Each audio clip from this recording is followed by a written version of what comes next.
It all starts in the western lands of the Mahidoro continent. The emperor ascended to the throne 4 years ago and systematically began to conquer the neighboring kingdoms. Amidst all this, a mercenary trying to hide his past ended up getting dragged right into the middle of this intense war. With a serious face, a man stares into the void amidst the chaos. Cutting to another scene, a man informs his son that he is going to get married. The boy named Elric is left utterly confused, and his father explains that the bride is Baron Wibben's daughter. Continuing the explanation, the older man assures him that the young lady is 16 years old and is considered a great beauty. Gripping the doorknob tightly, the young man feels the weight of that revelation.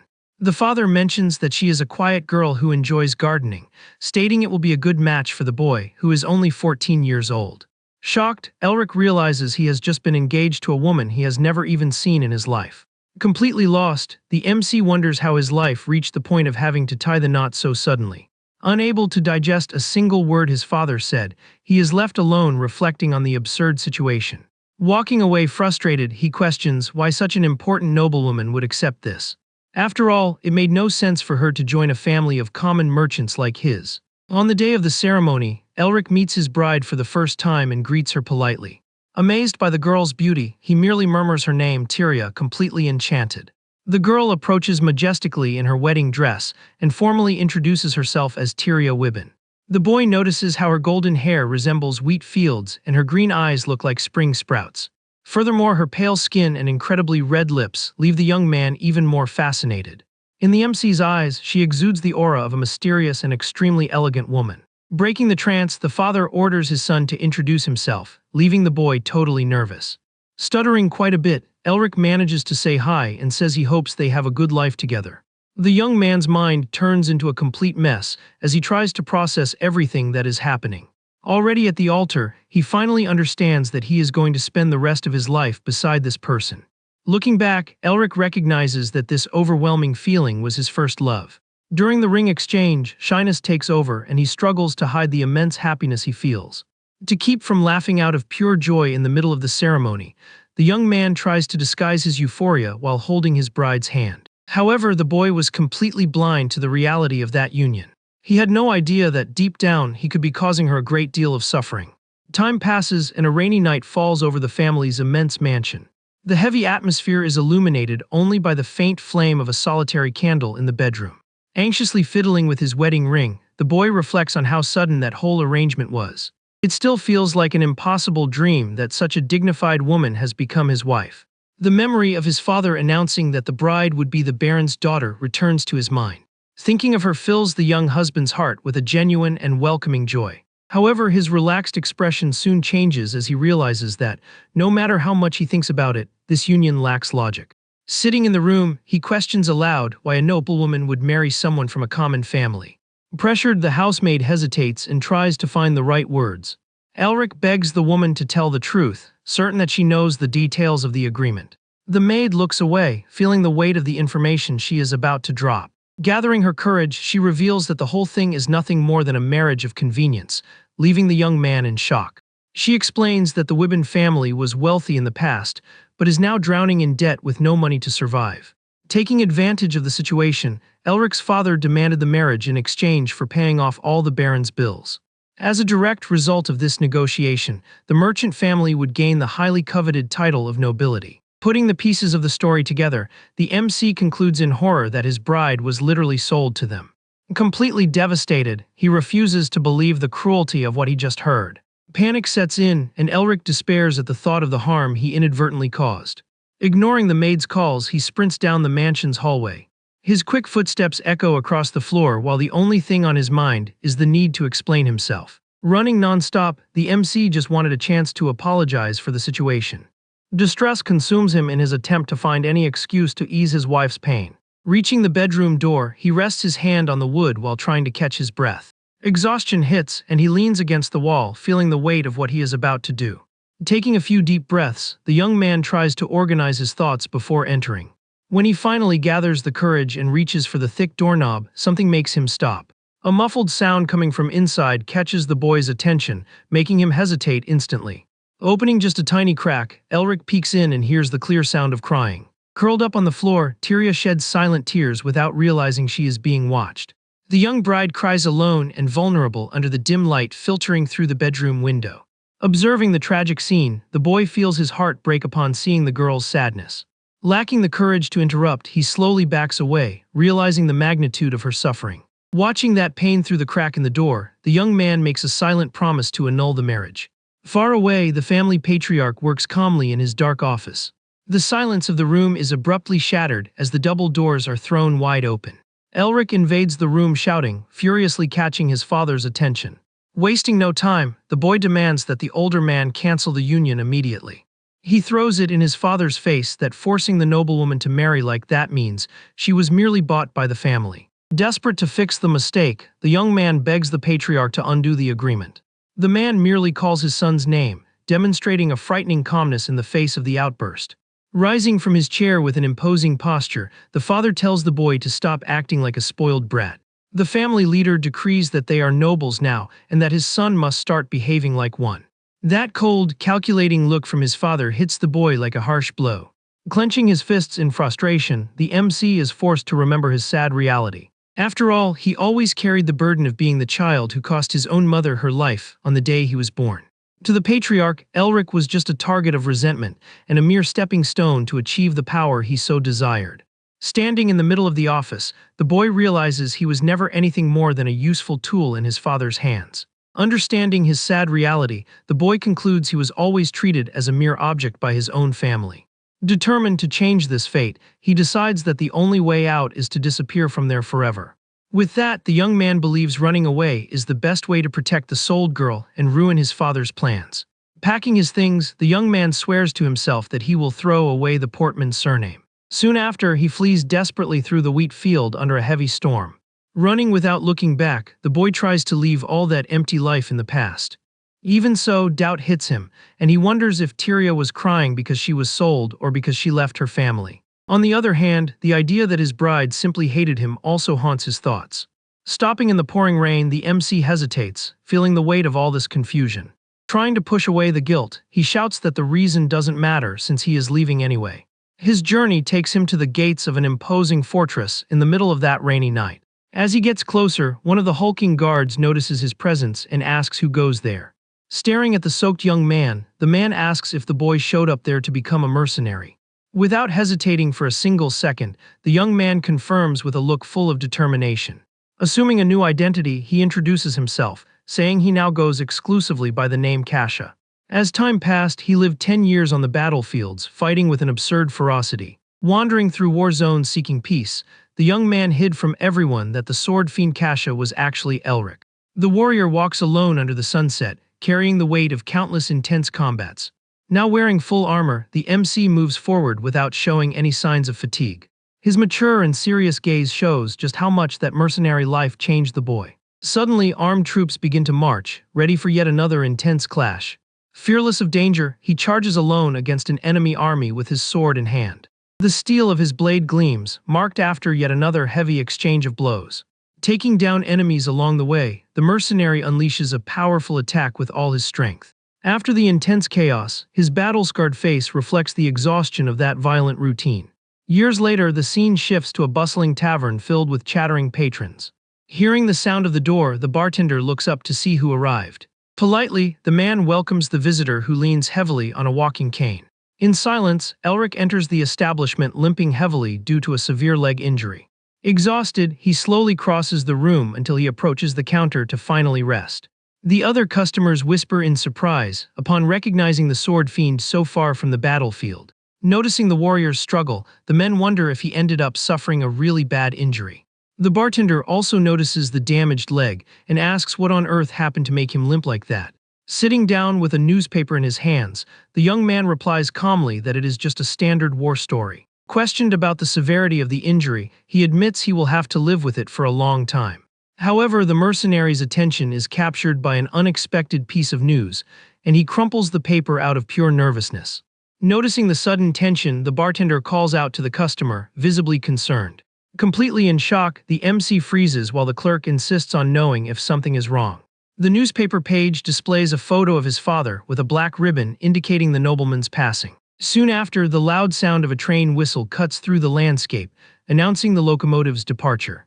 The machine crosses the Iron Mountains, illuminated by the last rays of the afternoon sun. Inside the train car, Elric travels in silence, observing the nostalgic view through the glass window. The face of that man he hated so much appeared in a tiny note forgotten in the corner of the newspaper. That cold and calculating big shot was none other than his own father, Hovan Portman. With that, the boy remembers that when he ran away from home, he still harbored a small hope of being searched for by his family. Being only 14 years old at the time, he recognizes today that this idea was nothing more than a naive childhood illusion. But thinking deeply about the past, the young man feels that this lonely feeling wasn't so absurd after all. Even though he was treated merely as a political tool and blamed for his mother's passing during childbirth. Deep beneath all that resentment, the boy remembered that he was still that man's blood. Letting out a bitter and frustrated laugh, he confesses that he desperately craved a drop of paternal affection. Accepting that it was all madness in his head, the MC understands that the target of his hatred no longer exists. Feeling pathetic, he admits that he used the patriarch's passing as a lame excuse to go back home. Carrying a huge void in his chest, the mercenary steps off at the station of his old hometown. Having nowhere else in the world to go, his only viable option was to head toward the familiar territory of Wibben. The gentle late afternoon breeze sways the immense golden crops along the lengthy dirt path. Walking slowly through there, the young man admires the beautiful view that stretches freely all the way to the distant horizon. To his surprise, absolutely nothing has changed in that countryside even after 10 long years living away. The quiet and peaceful streets are still painted with the vibrant and cozy red of autumn leaves. Seeing people walking around without any rush brings a feeling that is very familiar and bizarre at the same time. Totally different from the heavy atmosphere of war, the calm environment is broken only by kids running around excitedly. The sound of his wooden cane striking the ground accompanies the ex-mercenary's painful and slow footsteps. Breathing the fresh air of the region, he lets himself be carried away by the absolute tranquility of that forgotten place. Even the famous wheat fields that represent the pride of the Wibben family look exactly the same as in the past. Sweet memories of playing hide-and-seek with the village kids take over his mind. With that, he laughs, recalling the scoldings he got from the maid every time he got his fancy clothes dirty with mud. With every step he takes, the old childhood memories become more vivid and real for the MC. Nostalgic, the young man reflects on how crazy it is to revisit his own past after so much suffering out in the world. However, he suddenly stops walking in the middle of the road as a very specific thought hits him. With a calm expression, the young man stands in absolute silence processing that old, shelved memory. The stunning image of his bride appears, and he truly wonders how the girl must be doing nowadays. Confident, the warrior deduces that such a beautiful woman must surely have married someone much better by now. Reaching out his hand to touch the ripe grains, he tries to convince himself that she got a happy ending. But the young man's eyes widen in total shock when he hears someone shouting Tyria's name right behind him. Turning his face in a hurry, he catches a maid scolding a young woman for carrying too much weight. The blonde young woman turns around surprised, while Elric realizes in shock that he just ran into his former bride. Surprised, Elric questions if the person in front of him is really Tyria. Right behind her, the maid stutters, calling her boss, and awkwardly steps back. The young woman turns around quickly, letting a few stalks of wheat fall to the ground. Staring at the scene, the young man asks what she is doing in the middle of the plantation. Tyria shoots the question back, wanting to know his reason for returning there. The ex-mercenary starts to answer but hesitates when thinking about his wife's position. Taking the blame internally, the MC feels he was a massive idiot. With that, he reflects that it was naive to think the marriage would just vanish with his absence. After all, if it were an agreement so easily broken, the girl wouldn't have been sold to him in the first place. The young man regrets if his impulsive escape ended up stealing her last ounce of freedom. Weighing the consequences, Elric concludes he failed miserably in the end. He couldn't even protect his own pride, much less the woman he married. Frustrated, the warrior admits to himself that he is nothing but a selfish coward. The memory of the intense combat surfaces, reminding him of the time he spent fighting. Evaluating the situation, he imagines how much his wife must have suffered alone all this time. Observing the young woman, the guy believes life must have been very lonely for her. The MC feels obligated to apologize but doubts his own actions. Insecurity hits, and he questions if he has the right to do so or if she even wants to hear it. Trying to break the tense atmosphere, the husband stammers, searching for the right words. Tyria merely stares at the warrior in a deep and indecipherable silence. Without dragging out the topic, the girl turns her face and suggests they go inside the mansion. She walks right past Elric and begins to head back to the house. Standing in place, the ex-mercenary watches his wife walking away with a thoughtful look. Deep down, he confesses he would have preferred if the young woman had been angry about his return. The young man's mind creates a dark version of her throwing it in his face that she was abandoned. In the illusion, Tyria shouts furiously, demanding to know what the coward hopes to achieve by coming back now. The shock of his own thoughts jolts the warrior out of his trance immediately. Breaking out in a cold sweat, he is left completely dazed as guilt consumes his conscience. Further ahead, his wife stops walking in the middle of the dirt road and looks back. Calmly, she asks if her husband is not going to join her for the walk. Still processing her passive attitude, Elric remains in absolute silence. Leaning his weight on the cane, he lets her know he's coming and follows the young woman's footsteps. The two arrive at the imposing facade of the family's mansion under the late afternoon light. At the door, Tyria asks the young man to wait a moment while she goes to fetch the butler. With that, the girl opens the grand wooden entrance and steps inside alone. Left outside, the warrior stands still, calmly admiring the structure. Staring at the building, he can barely believe that 10 long years have already passed. For the MC, it's surreal how everything looks exactly the same as in the past. Every detail, from the number of windows to the position of the stains, comes back vividly in his memory. A good feeling takes over, and the man feels a genuine relief seeing his home intact. Suddenly, a maid approaches and asks who the stranger standing there is. Snapped out of his thoughts, the ex-mercenary notices the woman getting closer. Walking towards him, the employee questions who he is looking for. Recognizing the familiar face, Elric calls out Rhonda's name with a lot of excitement. He cheerfully comments that his former nanny hasn't changed a bit during all this time. Relaxed, the ex-mercenary asks if she really doesn't recognize him. The maid blinks a few times, trying to associate that face with someone familiar. In a matter of seconds, the woman's eyes widen in total shock. Seeing the young man's friendly expression, Rhonda finally recognizes the young master. Emotional, she grabs his arm, asking if it is really Elric in the flesh. Placing his hand over hers, the MC confirms that he has finally returned home. Tears stream down the maid's face as she celebrates his return. Stepping back a bit, the older lady confesses she almost didn't recognize him because he changed so much. Agreeing with the employee, the young man understands it is natural not to be identified so easily. A quick memory of his dark and lethal gaze cuts through the warrior's mind.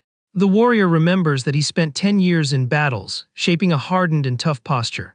Turning his face abruptly, Elric gets startled, recalling Tyria's calm demeanor. His sudden reaction makes Rhonda ask, concerned if something happened to him. Ignoring the woman, the young man thinks about how he changed to the point that even his own nanny hesitated. With his wife's image in his head, the MC becomes intrigued, trying to understand one detail. Puzzled, he can't understand how the young woman recognized him so easily with just one look. Staring at the house's structure, the young man reflects on her sharp intuition. Upstairs, the bedroom curtains sway gently with the breeze. Leaning against the glass, Tyria silently observes the movement down in the courtyard. The noblewoman closely watches her husband chatting with the employee. Suddenly turning his head, the ex-mercenary shoots a glance straight at the second-floor window. Startled by being caught in the act, the girl quickly steps back with a jump. Hiding near the wall, she pants, her heart pounding heavily from the scare. The wife's mind focuses on the old scar on the back of the young man's neck. His brown hair also appears vividly in the young woman's thoughts. For Tyria, there is no doubt that the core of that man remains the same. The scene cuts to the mansion's bathroom, with the luxurious bathtub full of water. Relaxing in the hot bath, Elric keeps mulling over the mystery of his recognition. He lifts his wet leg while trying to find a logical answer for her intuition.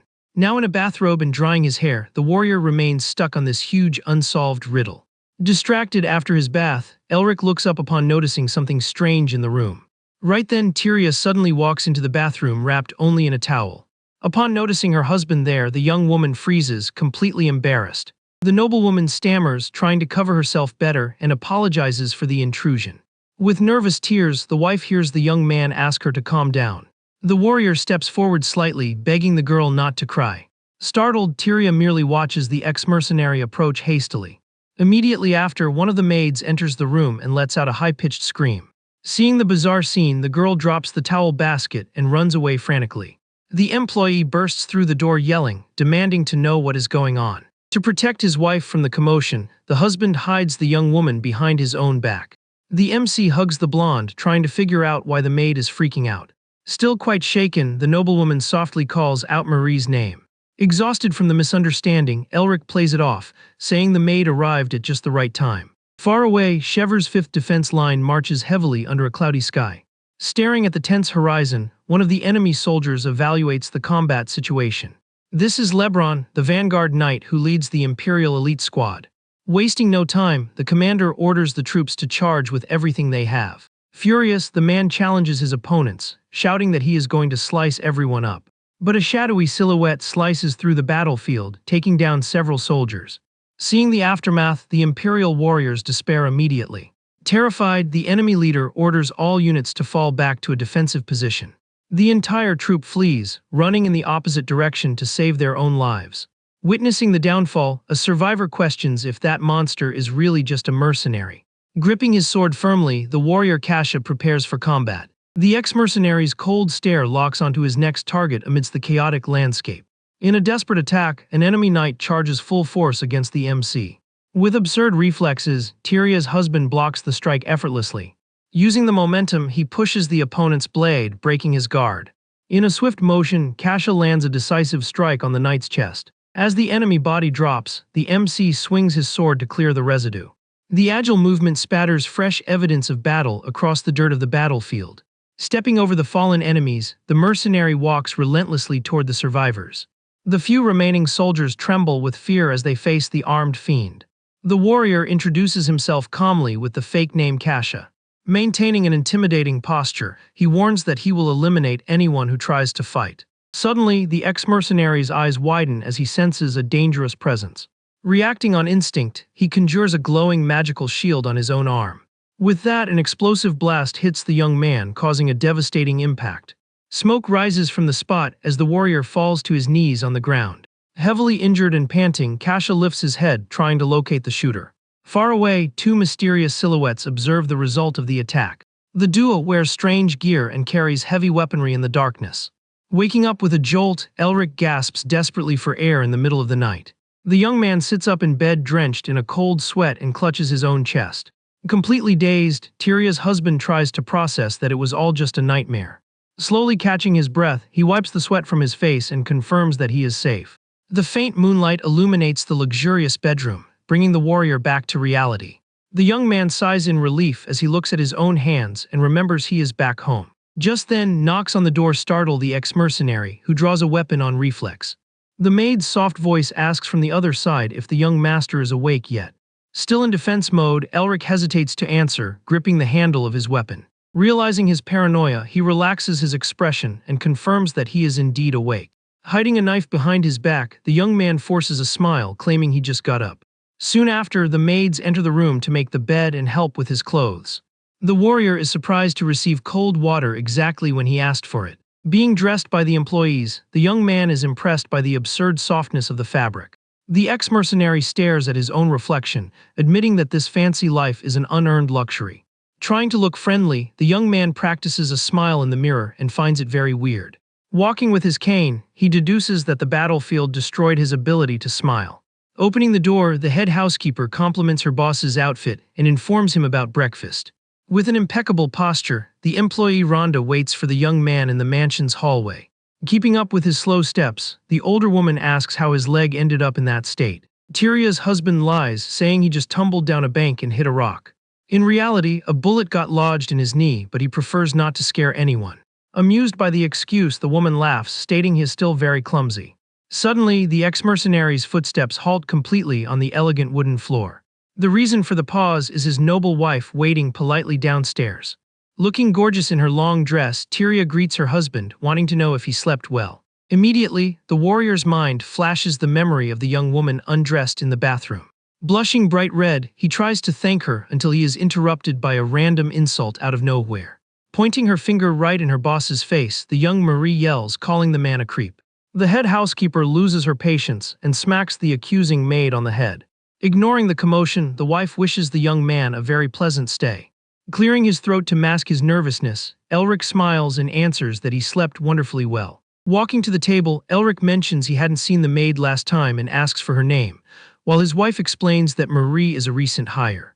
Nervous about the topic, the young man scratches his head, and the blonde asks if he is worried about being called a creep.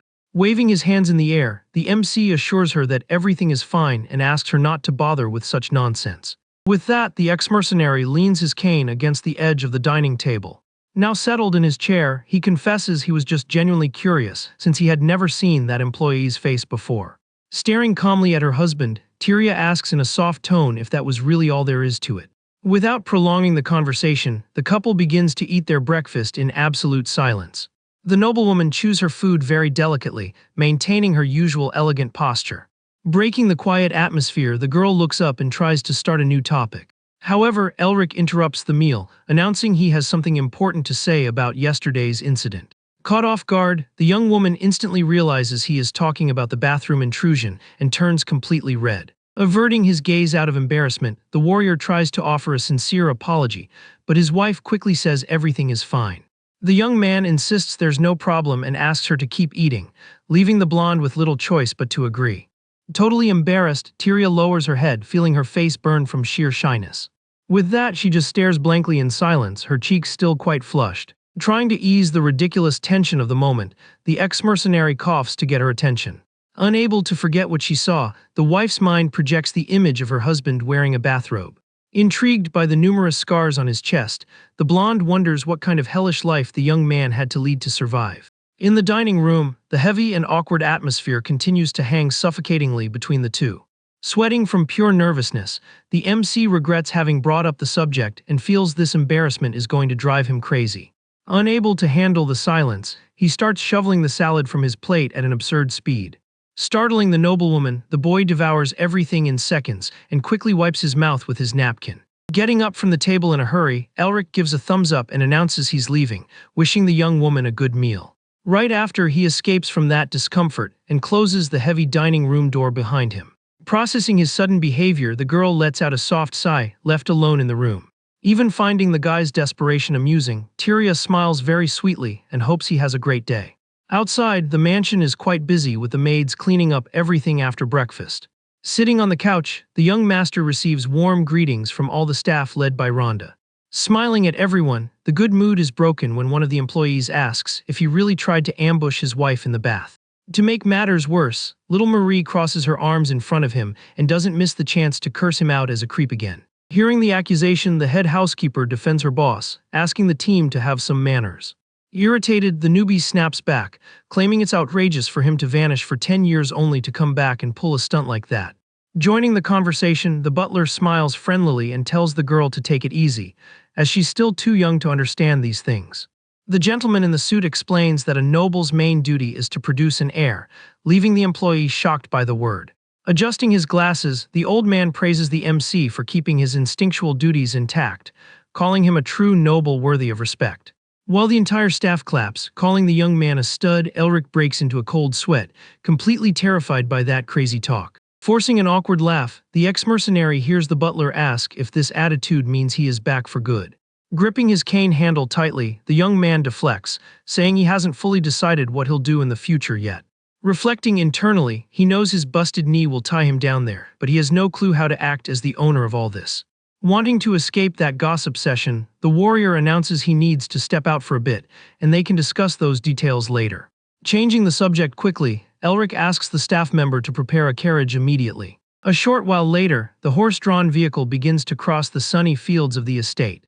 Standing in the middle of the wheat, Tyria silently watches her husband's transport passing in the distance. The strong morning wind blows the noblewoman's golden hair as she holds her hat very delicately. Seen from above, the carriage continues its peaceful route along a road lined with fallen autumn leaves. Arriving at his final destination, the passenger steps out of the vehicle and stands before an isolated tombstone. Staring at the stone with a melancholic look, the MC murmurs that it's been a very long time since his last visit. Sunlight illuminates the grave while the young man calls out to his father in a very dry tone. The anger from the past floods Elric's thoughts as he remembers all the resentment and deep hatred he harbored for the old man. Even carrying so much hurt in his chest, the son admits he never wished their reunion to be like this. The patriarch Hovan Portman was a ruthless guy who turned the merchant clan into Wibben's main guild and made plenty of enemies in life. Questioning the cold headstone, the young man asks if the old man ever smiled at him or said a single word of affection. Blaming his sudden passing, the ex-mercenary states that his father should have lived a little longer to bear the weight of being the villain of the story. Taking a deep breath to push away the sadness, Tyria's husband confesses he can no longer hold onto that old grudge. After letting out all the venting that was stuck in his throat, he maintains a super serene and peaceful expression. Without turning his head, the warrior simply calls the name of the butler who accompanied him on the trip. Approaching his boss, the bespectacled employee reveals that the deceased suffered from a severe heart condition. Surprised by the information, the young man discovers that his father hid the problem from everyone, and only his personal doctor knew the truth. Continuing the explanation, Aldio says that in his final days, the patriarch dedicated all his efforts to liquidating his own businesses. Giving a small smirk, the MC finds the butler to be a weird guy and asks the reason for such loyalty to that cruel old man. Laughing kindly, the gentleman jokes that he only kept serving the family for the money. Noticing the servant's calmness, the young man comments that the old man didn't ask any questions about the future. Getting into an important topic, Elric mentions that the massive inheritance and all the businesses liquidated into hard cash need some direction. The warrior gauges the employee's reaction, waiting to see how he will handle all this absurd fortune. In a gesture of absolute respect, Aldio bows and decrees that all the money was left exclusively for the young master. Sometime later, the luxurious carriage makes its way back to the mansion, cutting through the dense forest. Resting his face on his hand, the passenger asks, intrigued, if his father didn't end up leaving an official will. Maintaining his usual calm, the butler reminds him that the old man wasn't the type for that, and only left written instructions regarding the cash. Gripping his cane, the MC admits he has absolutely no idea what the real intentions of that calculating man were. To the ex-mercenary, the fact that Hovan Portman handled his own end in such a cold and methodical way is extremely bizarre. Watching the scenery through the window, the employee advises his boss to take all the time he needs to think about the inheritance's fate. Suddenly, the boy's eyes widen as he focuses on a very important detail that had slipped his mind. Tyria's radiant image pops into his head while a logical and inevitable thought gains strength. Confused by the situation, Elric questions why the girl still lives in the mansion, since his runaway should have annulled the marriage for good. With a serious face, Aldio replies that the union was just a disguised business transaction and that politics spoke louder. Still seated, the ex-mercenary asks if that serves as a reason and quickly remembers an important detail he forgot to mention. With a calm posture, Aldio explains that the family now possesses a hereditary barony and that the title will pass down to the boy. As the carriage rolls on, the butler guarantees that the entire inheritance belongs exclusively to the young master and not to his wife. Arriving at the imposing mansion, the employee points out that a whole year has passed since the patriarch's passing. With that, the gentleman deduces that if money were the girl's real goal, she wouldn't have any reason to keep living there. Standing near the transport, Aldio states that the young woman could have taken the cash and vanished, making it clear she stayed by her own choice. Intrigued by the noblewoman's behavior, Elric asks if the old man knows the reason she made this decision. Being quite frank, the butler replies that Tyria was always a woman of few words, and that they never had the intimacy to share secrets. For the employee, the wife always carried a noble aura that made it hard to approach her, preventing any questioning on his part. Reflecting on the situation, the warrior concludes the girl is a difficult person to deal with, but Aldio reminds him she is his wife. Countering the argument, the MC claims the two are total strangers and have only seen each other in person once in their lives. Tending to the horse, the old man merely shrugs and casually mentions that every arranged marriage starts exactly like that. Right after, the young man walks with a limp, leaning on his cane to climb the steps of the grand entrance. But the ex-mercenary's footsteps freeze instantly as he bumps right into his wife standing there at the door. Surprised by the sudden run-in, Tyria grips the fabric of her own dress, displaying some tension. Walking down the steps quite elegantly, the young noblewoman approaches her husband calmly. Noticing his arrival, Tyria breaks the silence and asks if the young man has finished his errands out in town. A bit awkward, Elric shoots the question back, wanting to know what time the girl returned to the mansion. Carrying a sack in her arms, the blonde answers that she just got back and was returning from the estate's wheat fields. The ex-mercenary just stares at the woman in silence as he tries to process the situation. Without dragging out the chat, the wife suggests they head inside together, and the warrior agrees immediately. The couple walks up the immense main staircase of the hall side by side in a rather quiet mood. Bothered by the silence, the MC blames himself for trying to force a conversation and thinks his mouth is the big problem. Observing the young woman, he notices she exudes a natural noble aura even while wearing such simple work clothes. Digging into his memory, the husband tries to remember if the girl already carried all this elegance 10 years ago. The beautiful image of her wearing her wedding dress on the day of their marriage invades the young man's thoughts. Snapped out of his trance, he gets a huge scare when his wife turns her head and catches him staring. Losing his balance from the surprise, the boy almost falls backward while Tyria asks, concerned, if everything is okay. Purely on reflex, the ex-mercenary plants the tip of his cane on the floor to avoid a nasty fall right there. Pushing it, Elric swears he's doing great and lies, saying his leg only gave out from walking too much that day. Already in the hallway, the young man offers a sincere apology, stating he can't carry the weight for her due to his leg injury. Reassuring her husband, the young woman says it's totally fine because she's already gotten used to the heavy farm work. Hearing that, the ex-mercenary's mind weighs heavy with guilt, as he remembers he was the one who abandoned her to deal with everything alone. But the wife quickly lightens the tense mood and decides to better explain what she meant by that statement. The noblewoman reveals she got used to the grueling routine because she learned the trade straight from the family patriarch.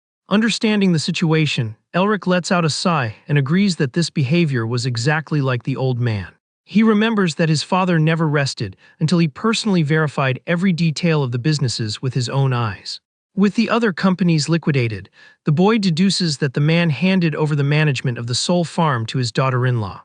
Right then, the duo's footsteps stop abruptly in the middle of the immense, brightly lit corridor. Stopping her walk, Tyria gently calls for the warrior's attention, and he quickly responds, ready to listen. Staring at the huge portrait of the deceased on the wall, the blonde asks how the young man's father used to spend his days in the past. She confesses she learned a lot about the estate from the old man, but that she remembers hardly anything besides that. Gripping the wooden handle of his cane, the ex-mercenary feels the weight of that unusual conversation. Gathering his courage, the MC asks hopefully if his father ever mentioned him at any point during those 10 years. Without hesitating, Tyria reveals that the man never spoke of his son, leading the young man to conclude the two only talked about business. Staring at his father's painting, the young master murmurs in disappointment that he already expected this cold answer. Very politely, the wife asks to be excused to focus on her duties, leaving her husband confused, thinking her shift was already over. The blonde explains she still needs to review all the paperwork in the office, and the young man stutters, completely in disbelief. Shocked by the grueling routine, Elric asks if she tends to the wheat in the morning and still pulls all-nighters dealing with boring documents. Maintaining her usual serene posture, Tyria says goodbye, saying they'll see each other at dinner, and the warrior just nods, dazed. Left alone in the giant hallway, the MC remains quiet, processing an awful feeling in his chest. A massive wave of guilt hits the boy as he realizes that all this workload was supposed to be his responsibility. The ex-mercenary feels like a total coward for running away from his problems, while the young woman quietly carried the burden the whole time. Walking with heavy steps, he confesses it would be much easier if his wife openly hated him just to ease his conscience. Arriving at the mansion's office, Elric pushes the heavy wooden door open with quite a bit of force and impatience. The loud noise startles little Marie, who ends up tripping and dropping a box full of papers onto the floor. Seeing the mess he just caused, the boss stands paralyzed while the employee freaks out over the disaster. Ignoring the pain in his leg, the young man kneels down to help gather everything and asks what those scattered letters are about. The maid nervously explains that all the mail is addressed to her boss, leaving the warrior very surprised. Picking up a handful of envelopes with the seal intact, Elric is shocked by the absurd amount of accumulated messages. Reading the sender on one of the dropped papers, the young master is left completely stunned by the information. The boy whispers the surname Wibben in disbelief, as he realizes the girl's family has been sending mail. Curious about the situation, Elric decides to open the envelope to find out what his wife's parents want with her. The letter tells the young woman to stop waiting for a husband who isn't coming back, ordering her to take everything she can and return home. With that, the ex-mercenary laments that his late father left his daughter-in-law completely penniless after 10 years of hard work. Analyzing it coldly, the MC admits that taking all that fortune would be a very fair price for her suffering. He wonders if the only reason Tyria hasn't left yet is the burden of having to take care of the entire legacy of the estate. Rubbing his distressed face, the noblewoman's husband can't wrap his head around the reason for such immense loyalty. Alone in the mansion's grand office, Elric sits in the heavy chair trying to organize his scrambled thoughts. Focusing on the mystery, the warrior looks for any logical clue that explains the girl's passive attitude. After all, if the Wibbin family's goal was to steal the money, the blonde could have already run away with everything last year. Rummaging through the desk, the young man notices there are other compartments filled with stored papers. Pulling one of the jammed drawers, he finds exactly what he suspected amidst the paperwork. The boy pulls out another stack of messages and discovers that the family's demands started right after the old man's passing. Reviewing the texts, Elric realizes the in-laws only wanted the inheritance and that his young wife never answered any of their requests.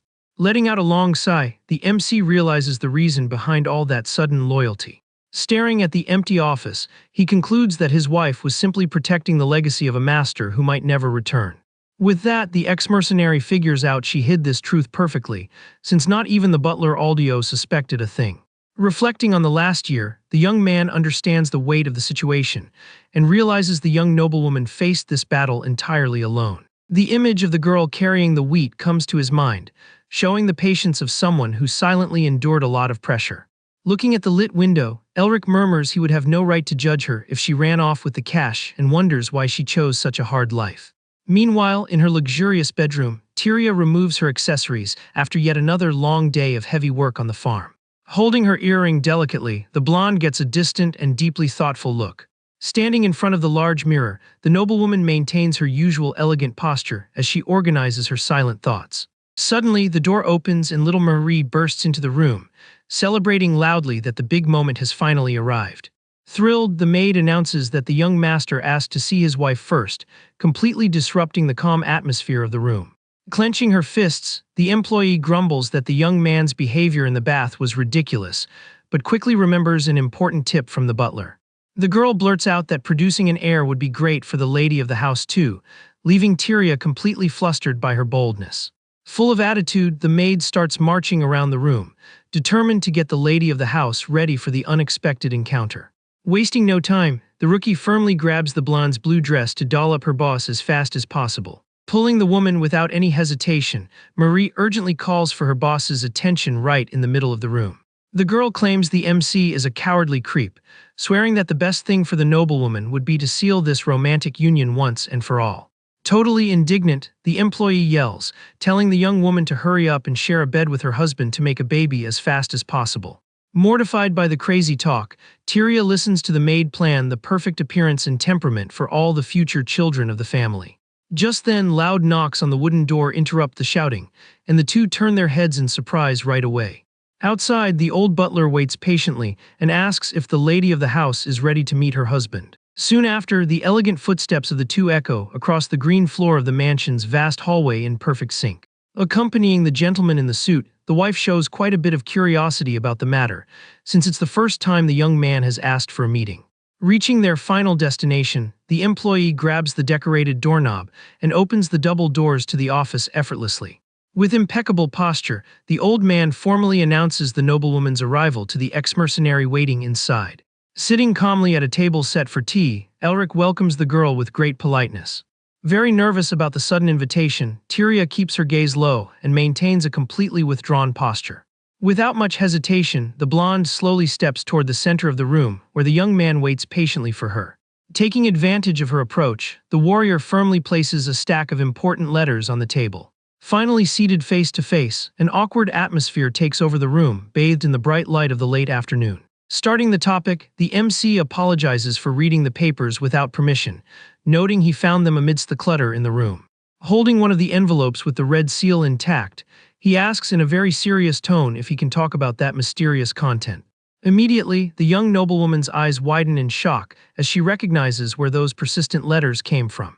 Embarrassed, the wife lowers her head, feeling the weight of having her personal problem exposed so abruptly. Panic takes over the girl, fearing she might be mistaken for a gold digger scheming to steal the entire family inheritance. Keeping his cool, Elric informs her he already noticed the blonde spent the whole last year ignoring her family's absurd demands. He then explains he only called her there to understand her true motive for protecting the legacy of a guy who didn't even plan to come back home. The warrior harshly points out she could very well have run away with all that money without facing absolutely any consequences. From the ex-mercenary's perspective, the young woman was always a complete stranger with whom he never shared any kind of intimate relationship. Being so detached from his life, this attitude of extreme loyalty made absolutely no logical sense in the warrior's head. Clenching her own dress tightly, the noblewoman listens to her husband beg to find out the reason she didn't return to her home territory. After a long moment of absolute tension, the young woman finally lifts her face and whispers the young man's family surname. Showing surprising resolve, she holds her head high and declares with immense pride that she goes by the name Tyria Portman. Reinforcing her point, the blonde insists she is no longer part of her old clan and has embraced her true role as the lady of the house. Excusing herself with a lot of coldness, the wife gets up from the chair, announcing she still has many important duties to fulfill that day. Without waiting for more questions, Tyria turns her back and starts walking determinedly toward the exit door.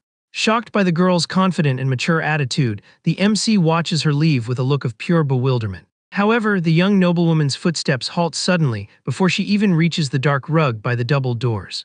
Looking over her shoulder, the girl's mind replays the ex-mercenary's uncomfortable accusation about the possible theft of the fortune.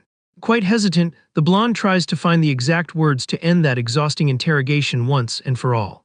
Taking a deep breath to gather her courage, the wife prepares to drop her final argument, leaving no room for doubt. With an incredibly affectionate expression, the woman nails her answer, openly stating that she is his true wife. On the other side of the room, the warrior's hand grips the handle of a small, sharp dagger with an absurd amount of force upon hearing that. Sitting alone in the massive room, Elric feels the immense responsibility of all that loyalty crashing right onto his shoulders. Her strong words echo through his mind, reinforcing that all of the blonde's actions were based on the purest sense of duty. Frustrated with everything, the boy drops the small blade, which falls directly onto the desk covered with important documents. Leaning back in the heavy armchair, he wonders if this talk of noble obligation was the only feeling hidden in the young woman's answer. With that, the ex-mercenary concludes that this lonely woman held down the fort on the estate purely out of the responsibility she carried. The memory of an old face pops into his vivid thoughts, bringing back the legend of the ruthless Elvis Graham. Recalling his violent past, the MC shares that he met this imposing leader fighting in an old territorial war just for the money. Even though their squad won the conflict, the toll was incredibly high for the seasoned veteran, who ended up permanently disabled due to his injuries. Years later, the silver-haired man was already confined to a simple wheelchair, swearing he had only acted to fulfill his duties. To the old knight, the privileged carried a massive burden on their backs and needed to be an example of courage for the desperate commoners. Thinking the conversation was crazy back then, the young Kasha argued back, claiming the boss was actually the son of a much lower-class concubine. Smiling at the kid, the commander countered that he was still half noble and ended up losing half his body fighting for that status. Resigned to his scars from the past, the man swore to enjoy the rest of his days in peace, which he successfully did until starting his own family. Returning to the present in the mansion, the ex-mercenary's firm hand grabs the sharp object left on the spacious desk once again. Slowly standing up from the armchair, the young man mutters about the curse of this heavy obligation that shapes and destroys the destiny of heirs. With a totally determined look, the MC accepts that he can never repay his wife's pain, but promises he won't just stand by and do nothing. He knows perfectly well that the girl's gold-digging parents won't stop sending papers demanding all the stacked-up cash. After all, the stubborn blonde wouldn't make a peep even under torture, proving she's too proud to spill the beans about her own family's greed.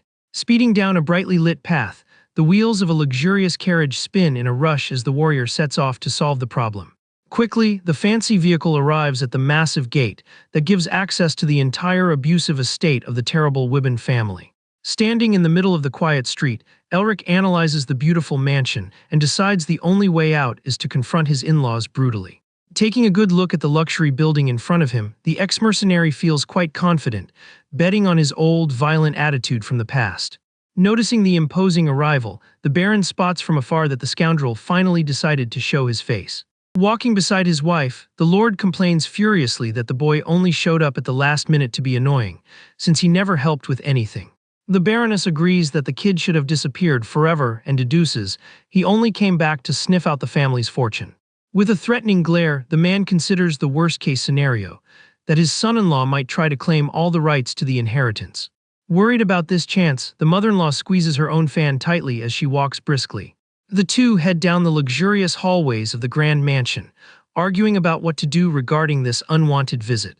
Full of hatred, the aristocrat grumbles that that low-class piece of trash only cares about money. The woman mourns the 10 years her daughter lost, recalling how expensive it was to raise the girl with so much effort. At that, the father-in-law reflects silently on the weight of the immense fortune left by the late Hoven Portman. Determined, the Baron picks up his pace, stating they need to use that money to settle the score. Reaching the drawing room, the nobleman's firm hand pulls open the wooden door with a lot of force and haste. On the other side of the room, the MC waits patiently, standing with his back turned and leaning on his cane. The young man introduces himself formally as Elric Portman, and quickly apologizes for taking so incredibly long to come pay his respects. Sitting down at the table, the Lord remarks sarcastically that it was very hard to see the boys face this decade, but assumes he had good reasons. Getting straight to the point, the ex-mercenary reveals he saw the letter sent to the mansion and decides to cut to the chase about this annoying matter. The noble finds it ridiculous that he only read the paper now, but says he sent the message purely out of pity because his daughter was living alone. He throws it in the guy's face that he elevated the common family into nobility and calls the boy a shameless punk for abandoning her, bringing up the inheritance. The Baroness mocks the kid's useless past and calls him crippled, doubting he has the capability to manage the money. Pointing his finger aggressively, the father-in-law points out that it was Tyria who took care of everything and decides to speak very directly. Seated at the table, the Lord decrees they are going to seize the inheritance as fair payment for him dumping his wife. With an arrogant posture, the man questions the MC's nerve for trying to claim ownership of all that cash right now. Hiding her face behind her fan, the woman judges the warrior's ability and fakes immense pity for the young woman's supposed emotional suffering. In Elric's view, his two in-laws are acting like greedy monsters, claiming they will put the inheritance to much better use. Tired of that nonsense, the young master sighs deeply with his eyes closed, trying to keep his cool.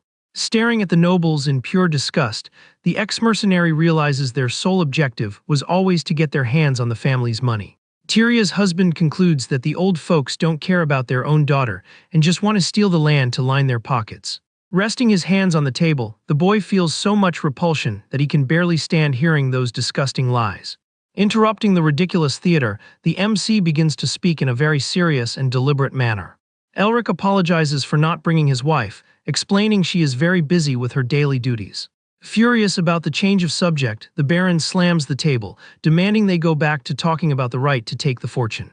Bringing up his decade-long disappearance, the old man warns the boy not to be greedy and demands he hand over the fortune peacefully. Hearing that, the MC puts his hand over his face and lets out a dry laugh while questioning the man's greed.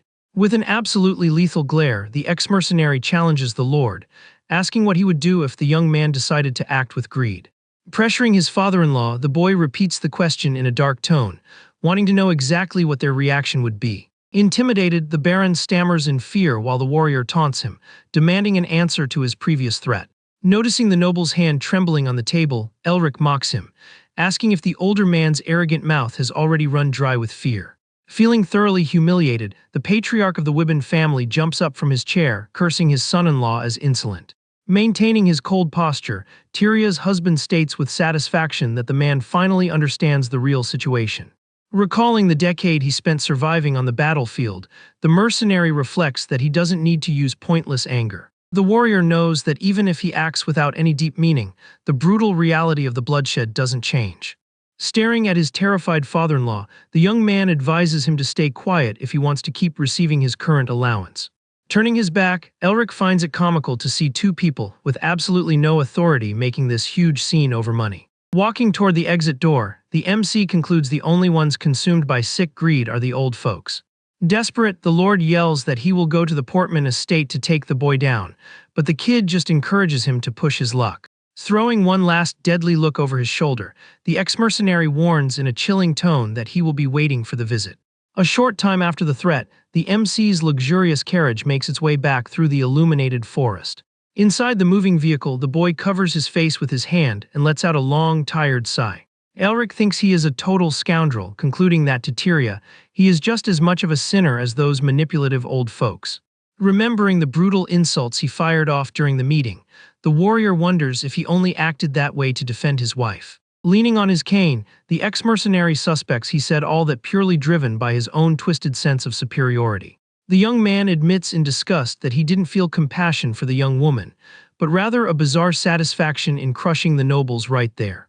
Suddenly, the dark memory of his father demanding that he prove himself worthy of his upbringing haunts his mind. Deeply tormented, Tyria's husband realizes he is no different from the late patriarch and feels he is incredibly selfish. Self-disgust hits him hard and the boy begins to choke, suffering a sudden bout of nausea. Unable to hold back the sickness, the warrior bangs forcefully on the wooden frame of the transport, ordering an immediate stop. Outside on the dirt road, the MC leans against a tree, panting after violently throwing up. Gasping for air after feeling sick, the boy wipes his mouth, maintaining a completely dazed expression. Walking slowly back to the transport, the young master curses himself, saying he is a miserable human being with no salvation. Now settled back into his soft seat, the young man hears a loud noise coming from the bushes outside his window. Curious about the rustling of the plants nearby, the ex-mercenary turns his head in great surprise to check the landscape. The warrior's eyes go wide instantly as he recognizes a very familiar person amidst that calm scenery.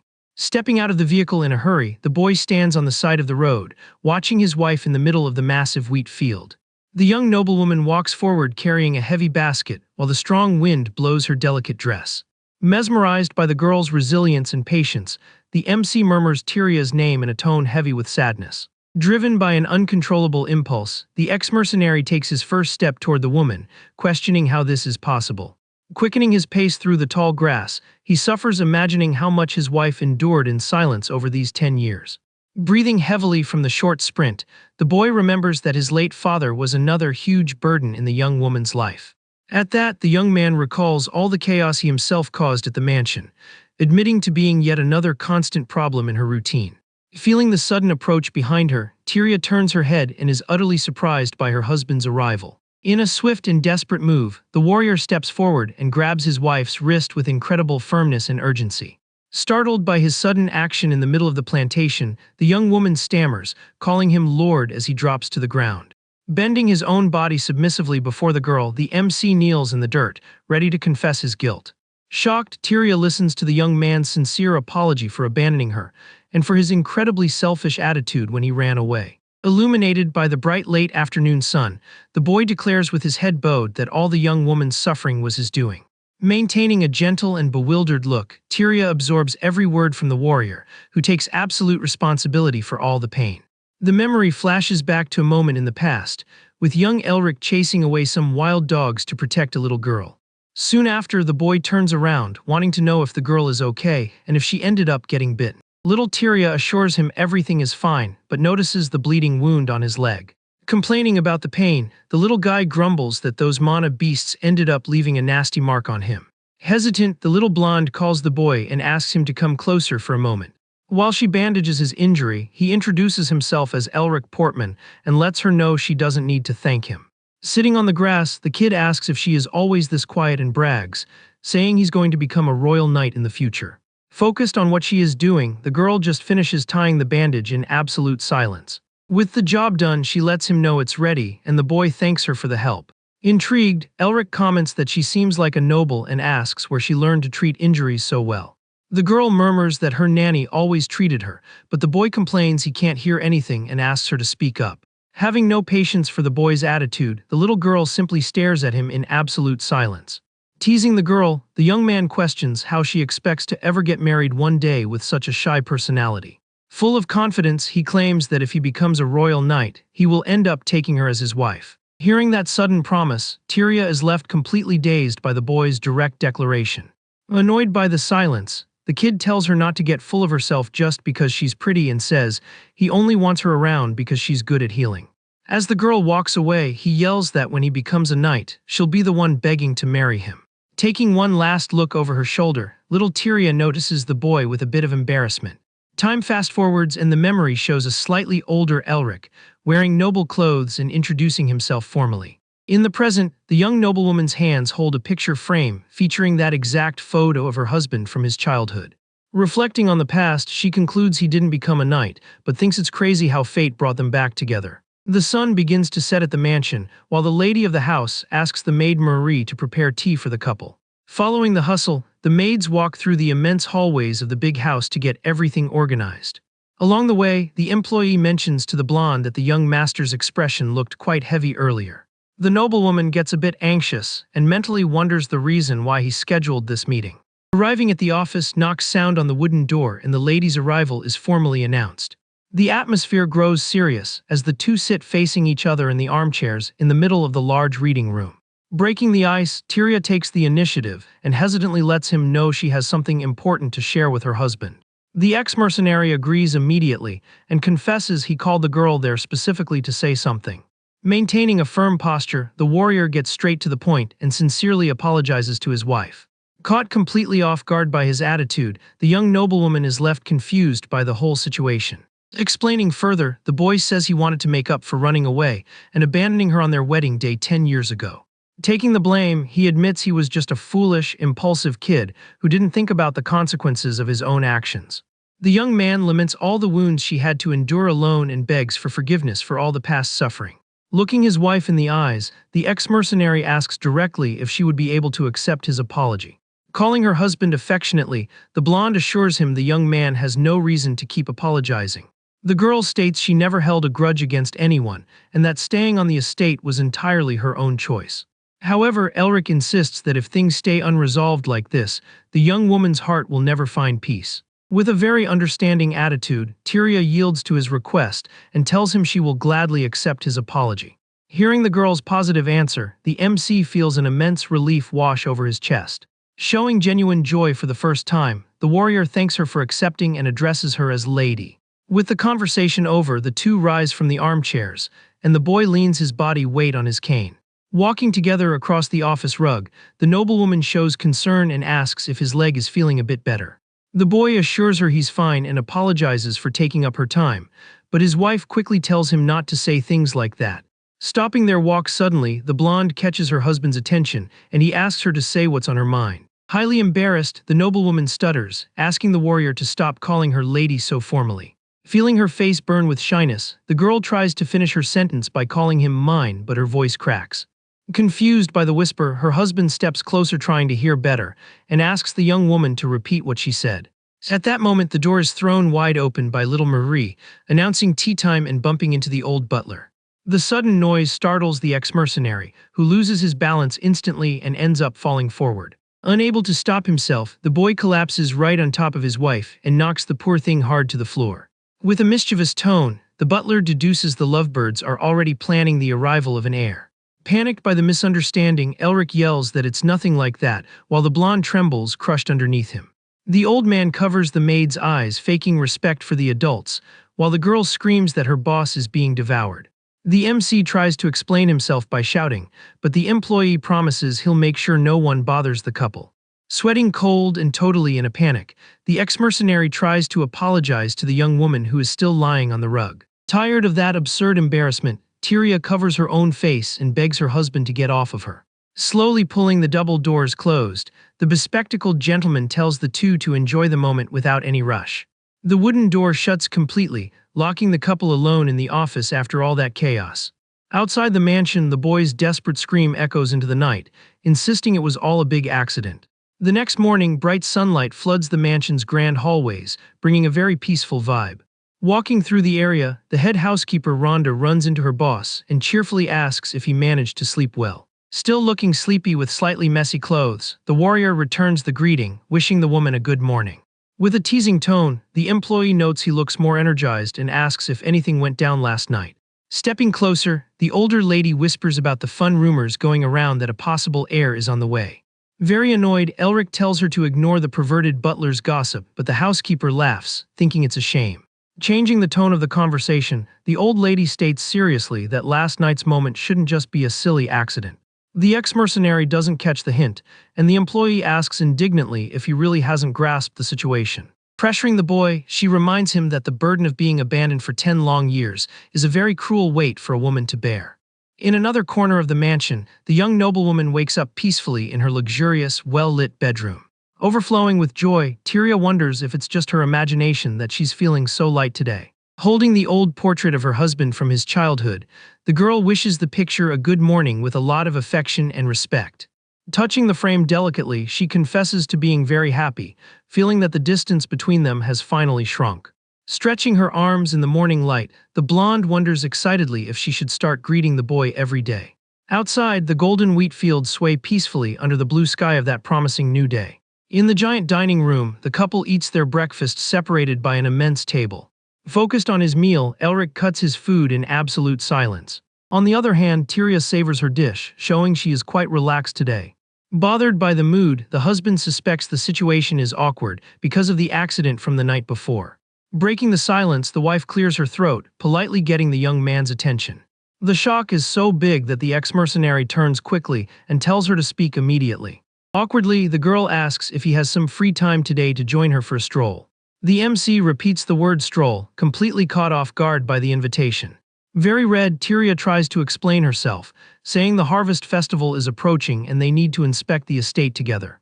Catching on, he remembers the important event and agrees with the idea. With that, the young master agrees and confirms he will gladly accompany his wife. Relieved by the positive answer, the noblewoman says thank you, looking very happy. Later, the doors to Tyria's bedroom remain closed while she gets ready. Inside, the maids adjust the boss's fancy dress with a great deal of care.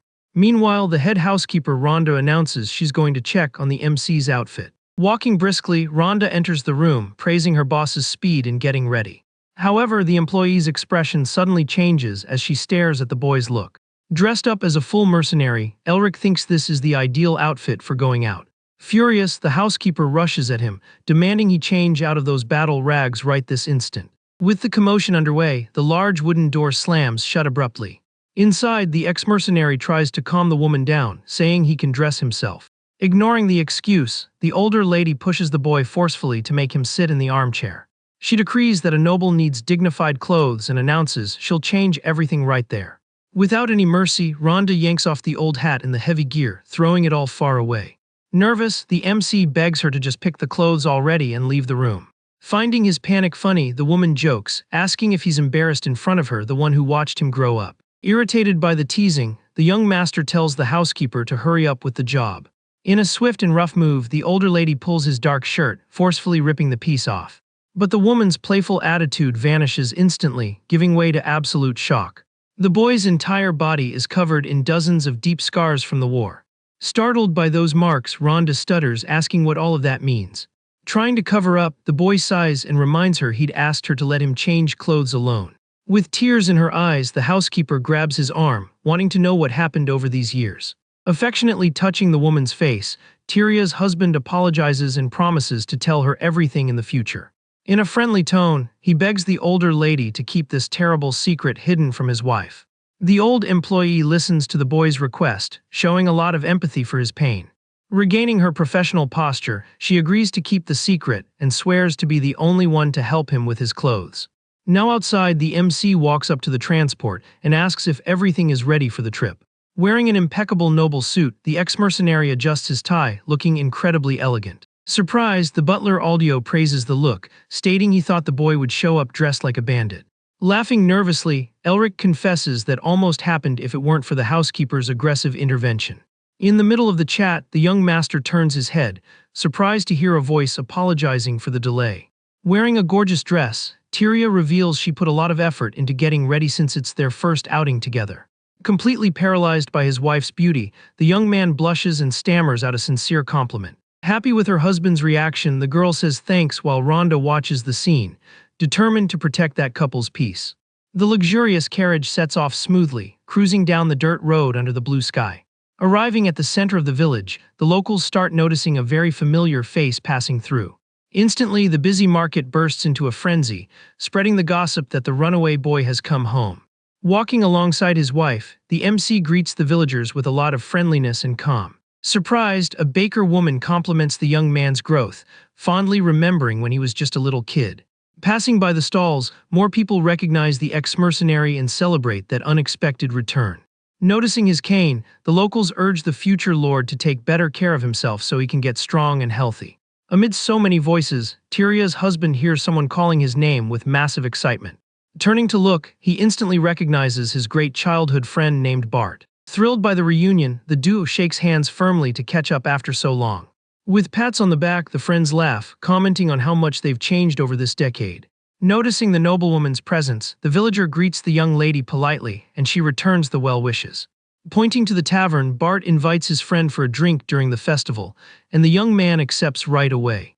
With a friendly fist bump to the chest, the ex-mercenary promises he'll drop by for sure. With the reunion over, the couple says goodbye to the excited young man and continues their walk through the peaceful market streets.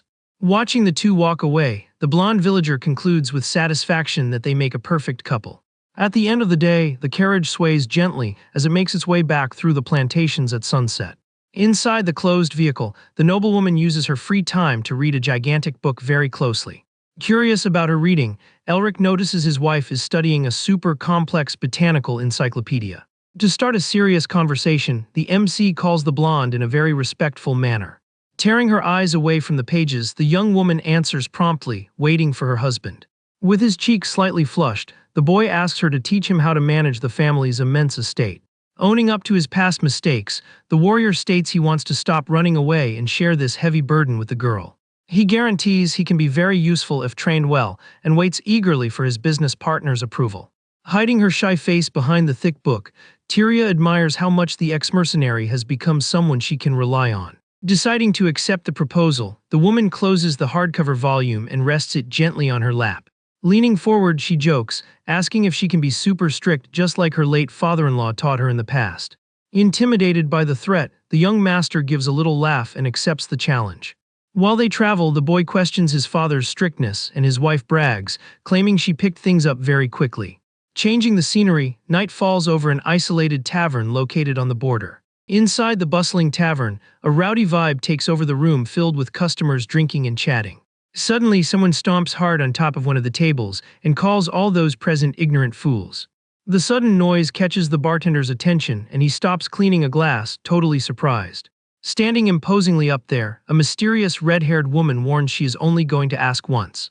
With a threatening glare, the redhead demands to know the exact whereabouts of Kasha, the feared sword fiend. Far from that mess, the late afternoon illuminates the grand Portman family mansion. In the mansion's office, the continuous sound of a quill scratching paper echoes through the quiet room. Watching her work, Elric asks if his wife always handles this much paperwork, and Tyria explains this only happens during peak seasons. Setting the documents aside, the blonde calls her husband, and he quickly asks her to speak her mind. A bit awkward, the young woman suggests the ex-mercenary give a speech at the Harvest Festival to celebrate his return. Caught off guard by the unusual idea, the boy scratches his head, confirming if she really wants a celebration speech. Instantly, the warrior's mind projects a battlefield with a leader screaming about pride and swearing an end to their enemies. Recalling his past as Kasha, he confesses he never gave a darn about those motivational words and just waited in silence. While the troops charged like crazy, the MC swears he never took the leadership position to give a speech. The intense, blood-stained gaze from the past comes back alive, bringing the real reason he stepped onto so many battlefields. For the ex-mercenary, fighting was just a desperate need to find a target to dump his pointless rage onto. In the middle of that chaos, Kasha attacked relentlessly, and taking down anyone who crossed his path became routine.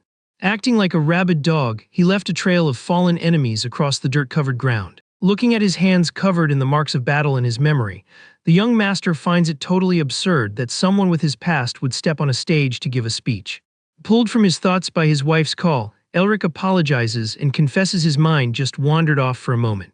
Trying to find a middle ground, the MC proposes just standing next to her while the young woman makes the presentation. Understanding the situation, the noblewoman accepts the idea right away and takes the responsibility of speaking to the people at the festival. Giving an extremely welcoming smile, Tyria guarantees that simply having her husband by her side is more than enough to make her happy. On the day of the party, the blonde addresses the crowd gathered in the square, thanking them for all their hard work throughout the whole year. Celebrating the success of the harvest, the wife encourages all the villagers to enjoy that special day to the fullest. As soon as she finishes speaking, the people throw their arms up and cheer with contagious joy. Already stepping down from the makeshift stage, the warrior offers his hand to the girl and asks if they should take a walk. Walking together through the decorated streets, the couple's presence quickly catches the attention of all the villagers scattered around. The mood is so great that a female resident approaches all excited, offering a plate of typical food for her boss to try. On the other side, a smiling older man shoves a giant mug of cold drink toward the young lord. Holding the beer and the snacks, Elric thanks everyone for the love while the couple wishes the village a great festival. Suddenly, the noblewoman's eyes widen, looking completely amazed by something. Pointing to the side, the ex-mercenary shows her the stage, where a man announces a rare performance by a jester. The extravagant artist gets ready on the wooden structure, drawing the crowd's attention for a sword-swallowing trick. Without stalling, the clown's hand firmly grips the handle of the sharp blade to begin the show. Throwing his head back, the man slides the metal down his throat and brags, saying it's an exclusive technique from the royal palace. The whole audience goes crazy over the spectacle, and the blonde claps her hands, super impressed by the guy's bravery. Tyria's husband, on the other hand, puts on a somewhat tense expression while watching that bizarre trick. The young woman asks if he didn't like it, and the warrior plays it off, stating he's made plenty of people swallow swords on the battlefield but prefers to keep that detail to himself. Further ahead at the fair, a knife-throwing booth draws quite a crowd. The stall owner recognizes Elric right away and invites the boy to try his luck, getting the kids around them super hyped. Pointing to the round wooden targets with apples pinned to them, the vendor promises a good prize if he hits. Hesitating a bit, the ex-mercenary warns he hasn't picked up a knife in a long time, but the kids insist, begging to see his skills. Giving her husband a sweet little nudge on the arm, the wife asks him to join the game to make the little ones happy. Unable to say no to her request, the young master sighs and walks up to the mark holding the small blade while the crowd cheers. The booth owner tells him to relax, but the MC locks onto the target with an extremely serious and calculating look. Before the vendor can even finish explaining the rules, the ex-mercenary throws 3 knives at once, burying them all perfectly in the center of the apples. The speed of the move leaves the man with his jaw dropped, while the kids scream in fascination at the lord's precision. Charmed by the display, his wife clasps her hands together, totally impressed by her husband's hidden talent. Noticing the general shock, Elric breaks into a cold sweat and mentally wonders if he should have pretended to suck at it to avoid drawing so much attention. Laughing awkwardly, he decides to blame it on luck and asks the young woman if that show was enough to avoid looking foolish. Praising him heavily, Tyria claims it was like seeing a real knight in action, making the warrior a bit shy with the comparison. The boy notices the girl is much more relaxed than usual and happily deduces that the festival's contagious vibe did her a lot of good. Soon after, the guy running the booth walks over, handing a strange package into the winner's hands. With a huge smile on his face, the man explains that the grand prize prepared by the guild is a net full of fresh eggs. Thanking him for the gift, the young master passes the package right over to the cheering kids in the background, who celebrate by calling the lord the absolute best. Watching the good deed, the blonde smiles very sweetly and praises the warrior's kind attitude toward the little villagers. The MC explains that seeing that prize triggered a memory from his childhood, as he used to win those exact same egg nets back in the day. Letting out a hearty laugh, the noblewoman remembers when the boy traded a golden egg for a giant helmet and walked around with the piece stuck on his head. Shocked to realize she witnessed that embarrassment, Elric snaps his head around, demanding to know how on earth his wife remembers that humiliating detail. Making up a lame excuse, the blonde looks away and stutters that the boy's reputation as a troublemaker spread a lot of rumors through the village back then. Deep down, the young woman confesses to herself that she would never have the guts to reveal the real reason behind that silly memory. The truth is that little Tyria always kept a close eye on the kid from afar because she already wished to become his bride in the future. Breaking his wife's embarrassed trance, Elric calls her by her title in a very soft voice. Extending his hand to the girl, the warrior announces the main party is about to start and invites his partner to head to the square. Holding his hand with a lot of affection, the noblewoman smiles and agrees to tag along with her husband. Now in the packed square under the night sky, the event organizer announces the start of the lighting ceremony to all the visitors.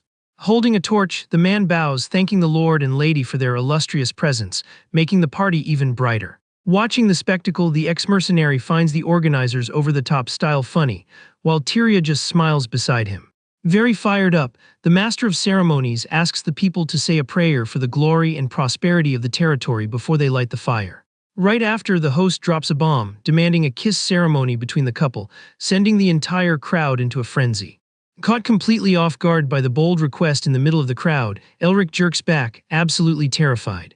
The situation gets even worse for the noblewoman, who freezes from head to toe and turns so red she can barely process the word kiss. The entire square keeps boiling with excitement, while the organizer grabs all the visitors' attention again with a lot of enthusiasm. Repeating the celebratory speech to keep the hype up high, the man asks once more for prayers for the bounty of the family's lands.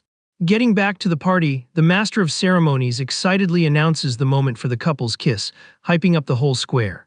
Seeing his wife paralyzed, Elric pulls the girl closer with a very smooth motion. But in the middle of the crowd, the villager Bart yells, telling the Lord to stop stalling and just kiss her already. Laughing hard, the blonde guy asks the people to shout louder to give the boy some courage. The whole square joins in and starts screaming in unison demanding a kiss, leaving Tyria dying of embarrassment. With the hype through the roof, the ex-mercenary asks the young woman for permission, and she complies, totally confused. Wasting no time, the boy grabs the blonde's waist and dips her backward in a super romantic move.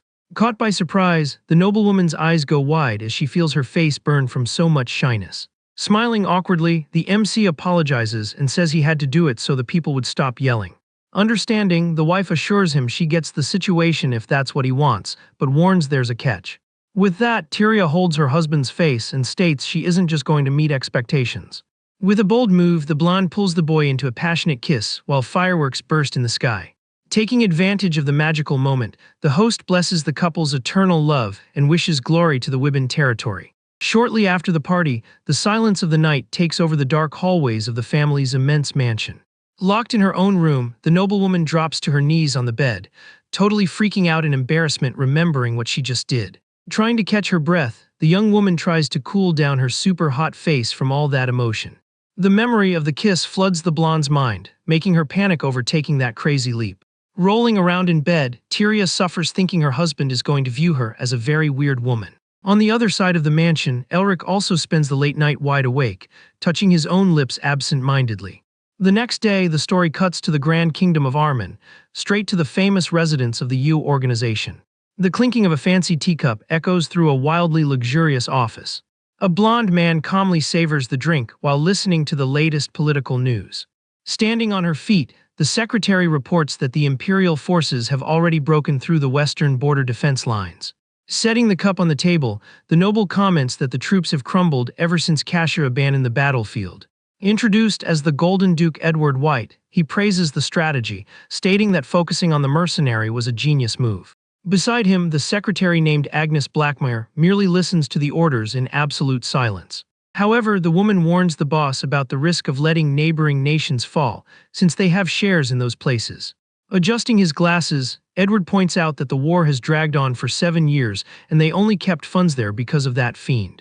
Taking another sip of tea, the leader coldly states that those kingdoms can't even pay their own debts anymore. With a calculating smile, the Duke decrees they should extract the important personnel and recover the money before the end. Pouring more drink into the fancy cup, the secretary Agnes maintains her usual impassive posture. Staring at the blonde guy, the white-haired woman flat out says that her boss is a very ruthless person. The comment makes Edward sweat nervously and he stutters, saying he's just playing his part as a noble. Changing the subject, the employee questions if it isn't dangerous to leave that guy named Casher alive out there. Smiling confidently, the leader corrects the woman, reminding her that that man now goes strictly by the name Elric Portman. Bothered, the platinum-haired lady warns that the mercenary might take revenge once he heals up, thinking it would have been better to just eliminate him. Recalling the tense attack, the Duke mentions that the warrior blocked an ultrasonic bullet with an absurd mana shield. Very calmly, the blonde guy confesses that taking the boy down would be a massive waste, leaving the secretary confused. Fixing his posture, the bespectacled man explains that the MC was a hardcore mercenary, but has one major difference. Edward points out that, unlike other combatants, Elric doesn't move just for his own profit and personal gain. Shifting into a dark mood, the noble reveals he decided to keep the warrior entirely under his control thanks to that. Using pieces on a map, the leader explains that the mercenaries' exit tied the war and forced the kingdoms to seek money. Catching on to the play, Agnes deduces that Casha's life became the weight that will tip the scales in this gigantic conflict.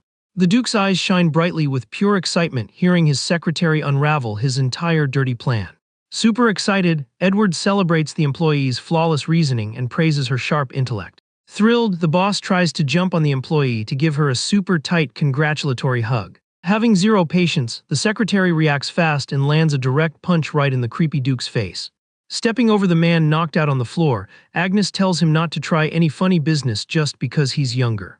Far away, the sunny morning lights up the Grand Portman family mansion in total tranquility.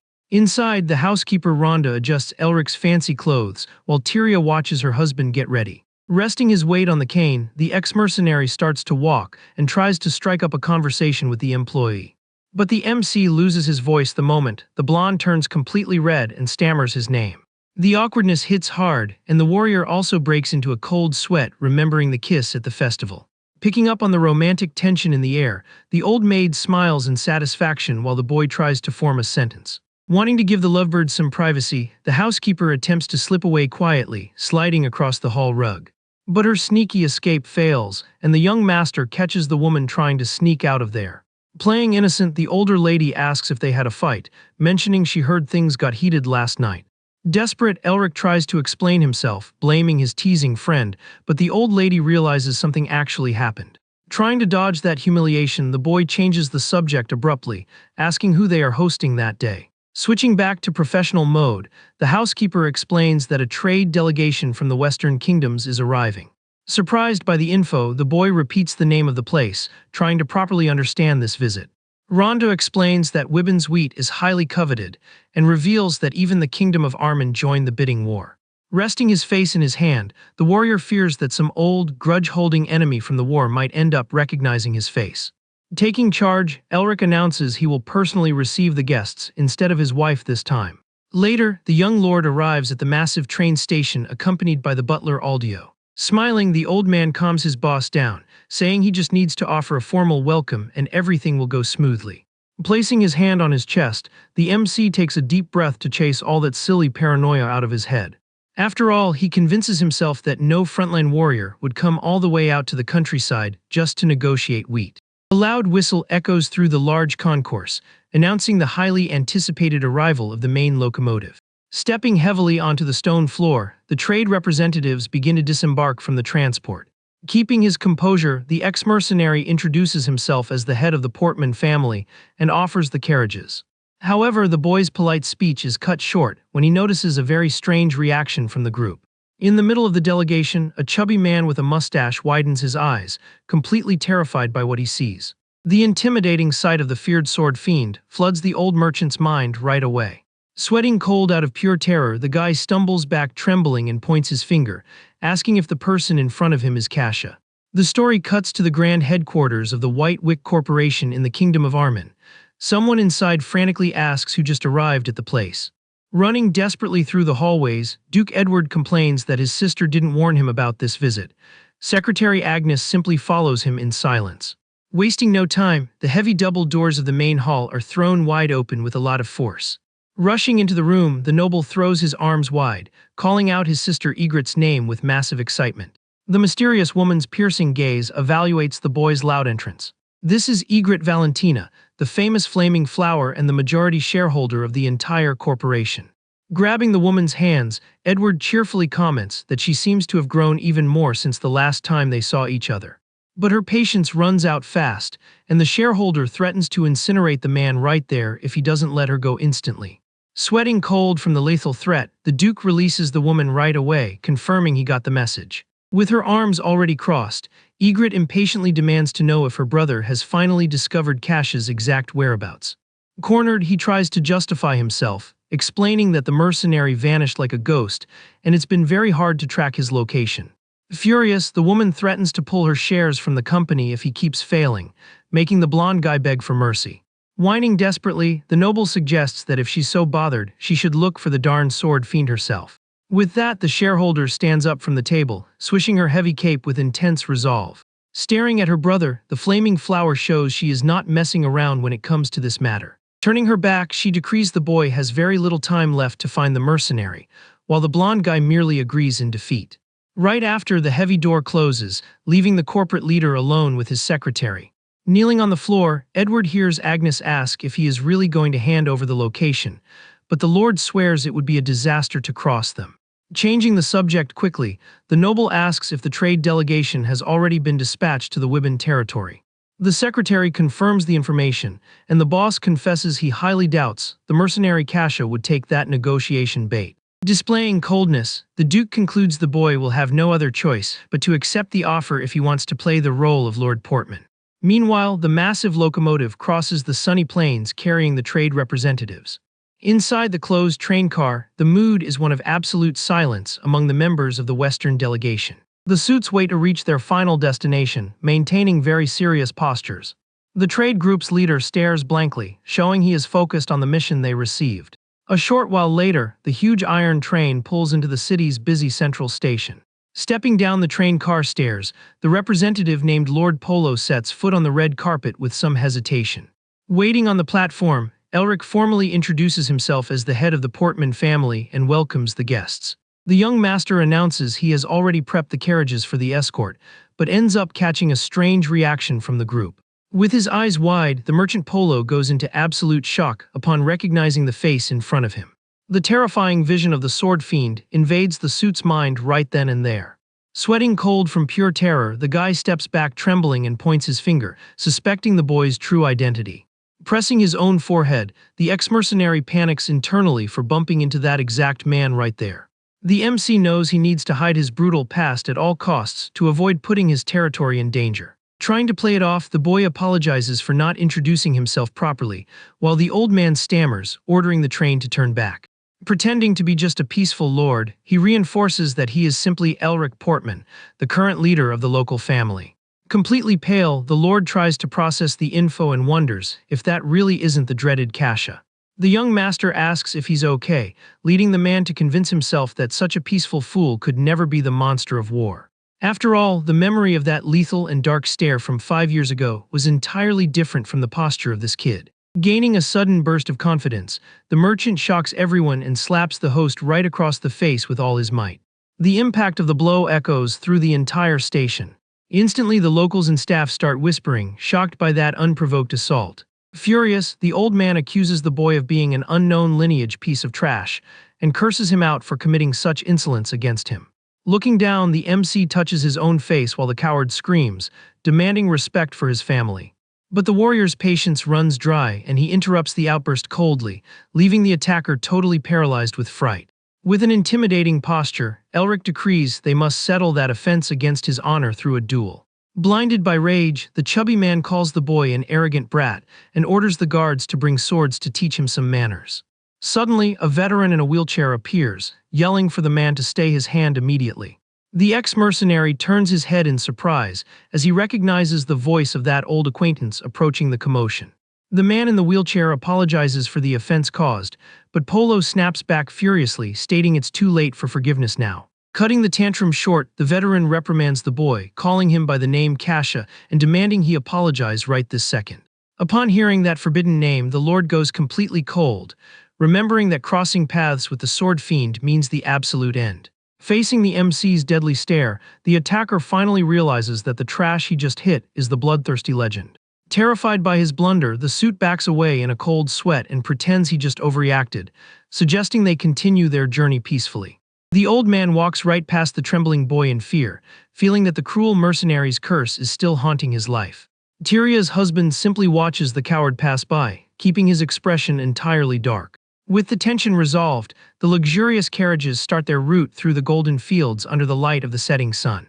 Leading the escort, the butler Aldio politely announces they will arrive at the mansion in just a few moments.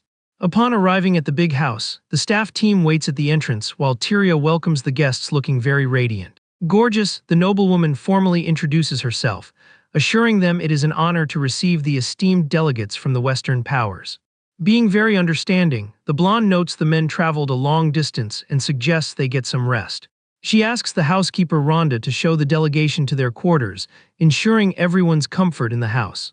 Later, the dark night has already blanketed the imposing estate when knocks suddenly echo on one of the doors. Resting in his armchair, Polo asks nervously who is bothering him at this hour and questions if it's room service. Heavy footsteps invade the dark room without waiting for permission. Annoyed, the merchant states he doesn't need any service and tells the person not to disturb him under any circumstances. But the man freezes as he sees Elric closing the door and warning in a dark tone that he needed to interrupt his rest. Panic hits the suit so hard that he plummets from his chair, tumbling pathetically onto the room's rug. Pointing a trembling finger, the old man desperately claims that lethal gaze proves the boy really is the darn Kasha. Utterly terrified, the man screams that he already knew the truth from the very first moment he stepped foot in the station. Leaning on his cane, the ex-mercenary states coldly that since the secret is out, there is no reason to hide. The merchant crawls, begging for mercy, and swears he had already apologized for the impulsive slap earlier. The MC walks calmly and sits in the armchair, ironically recalling the moment the old man insulted his family. Maintaining a cruel expression, the young master decrees he doesn't remember accepting any apology from him. Staring at the coward on the floor, the boy tells him to get up so they can discuss real business, leaving the old man totally stunned. Maintaining a cruel expression, the boy questions if the merchant didn't come all the way there just to negotiate the family's wheat. The atmosphere grows heavy in the room as the two men sit face to face to talk business. Sweating cold, the old man looks away, completely intimidated by the ex-mercenary's presence. Breaking the ice, the MC reveals he already had a private meeting with Lord Ugel before coming there. Shocked, Polo stammers, asking what was discussed, and Elric explains he received an interesting offer. The boy details that the other noble wants to buy absolutely the entire wheat stock of the estate. With that, the suit remembers Ugel's promise about distributing the product throughout the region via the Empire. That agreement also guaranteed that a good chunk of the commission fees would be paid straight to the Portman family. However, the Lord demanded as a sole condition that the sale be made with total exclusivity to them. Full of confidence, Ugel claimed the young lord would know how to make the wisest decision for his house. The memory of the noble's crafty smile echoes in everyone's mind as the deal is laid out. Furious about the betrayal, Polo slams the table as hard as he can, unable to hold back his outrage. The old man freaks out, cursing the Empire and Lord Ugel for plotting behind their backs this whole time. Seizing the desperation, Tyria's husband proposes that the chubby guy close the deal with him, confusing the guy.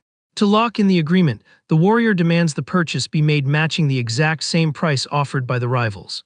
Hesitant, Polo tries to explain he doesn't have the authority to approve such a high price tag on his own. As an incentive, the ex-mercenary suggests using his forgiveness for the slap as part of the deal to avoid making enemies. The merchant analyzes the proposal in silence, while the boy maintains a completely unshakable posture.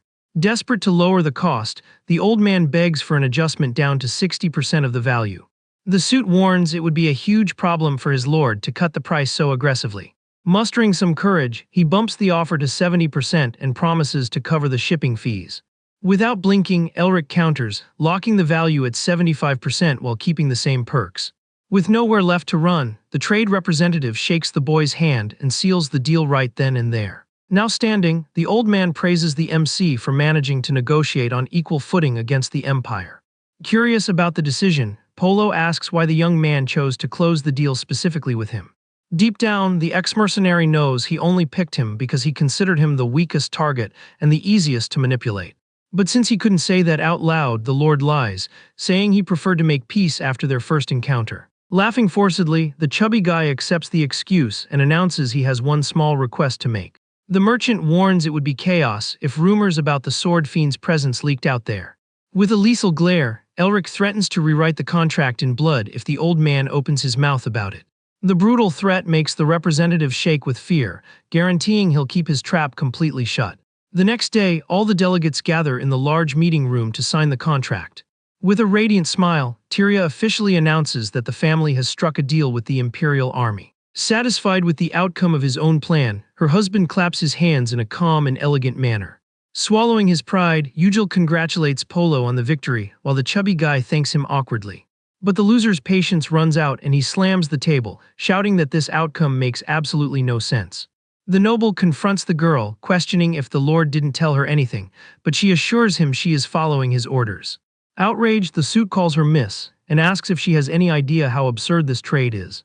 Interrupting the disrespect, the MC firmly corrects the man, demanding he address her as lady. Taking the floor, the blonde proudly introduces herself as the true wife of the Lord sitting right beside her. She delivers an elegant scolding, stating that messing up the title of someone important in the delegation is pure lack of manners.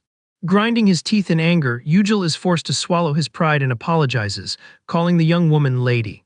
Seeing his rival humiliated like that, old Polo tries to hold back his laughter right there at the table. Tired of all that drama, the ex-mercenary lets out a long sigh, wanting to wrap up the subject already. He taps his cane on the floor to grab everyone's attention and focus on what really matters in the meeting. With the negotiations concluded, the young master orders the guests to be escorted back to the station safely.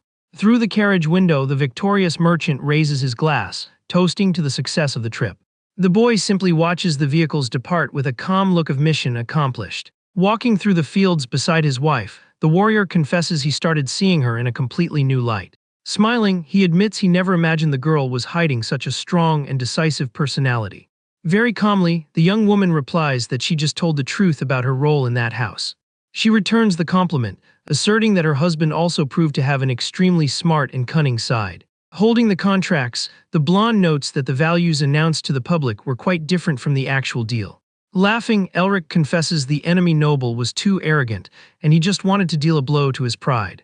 Satisfied with the day's results, the couple decides to head back to the comfort of the big house to finally rest.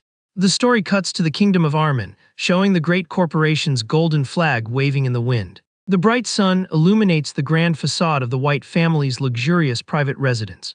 Inside, the silence is broken by a scream of pure despair echoing down the halls of the fancy building.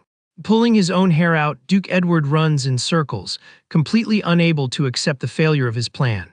Crying, he asks the secretary why the Lord turned down such a high and generous buyout offer.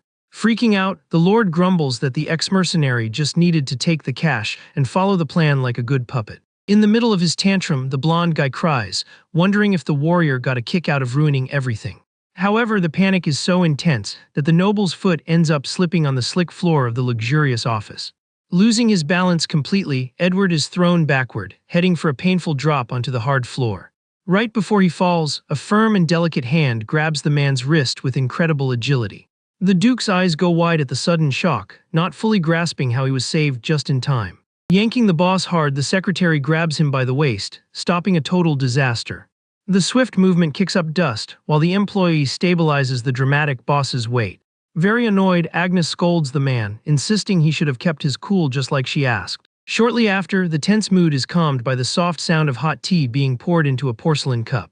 The platinum-haired woman asks if the blonde guy has recovered from his freakout, and he thanks her for the help, calling the girl by a cute nickname. Adjusting his glasses, the Lord reflects that the mercenary would never negotiate with the Empire and wonders what he's plotting. Being direct, the employee advises that the best way to uncover someone's true intentions is by asking them to their face.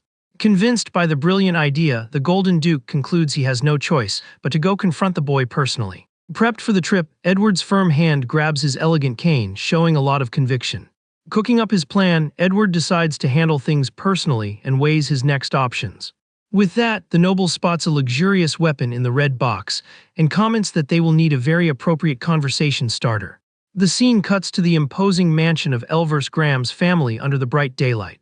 In the living room, the wheelchair-bound Lord Graham welcomes Merchant Polo and comments amiably about his trip. Holding an elegant cigar, the veteran stares at a mysterious document and asks what it's all about.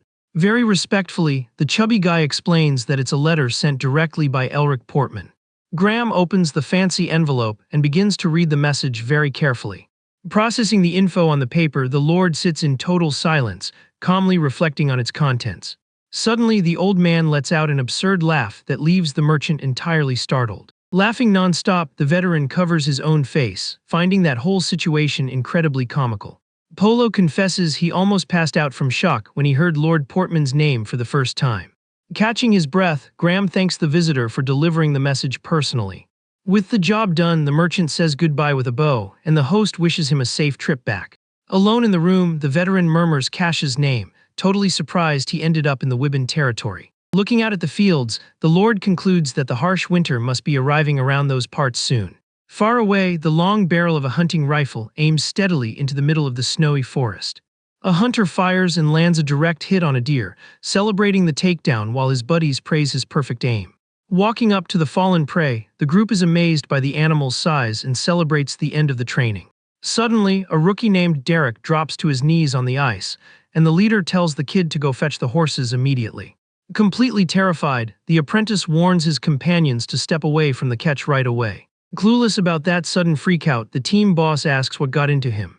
Derek explains desperately that he feels a bizarre chill in the air and suspects a magical beast is nearby.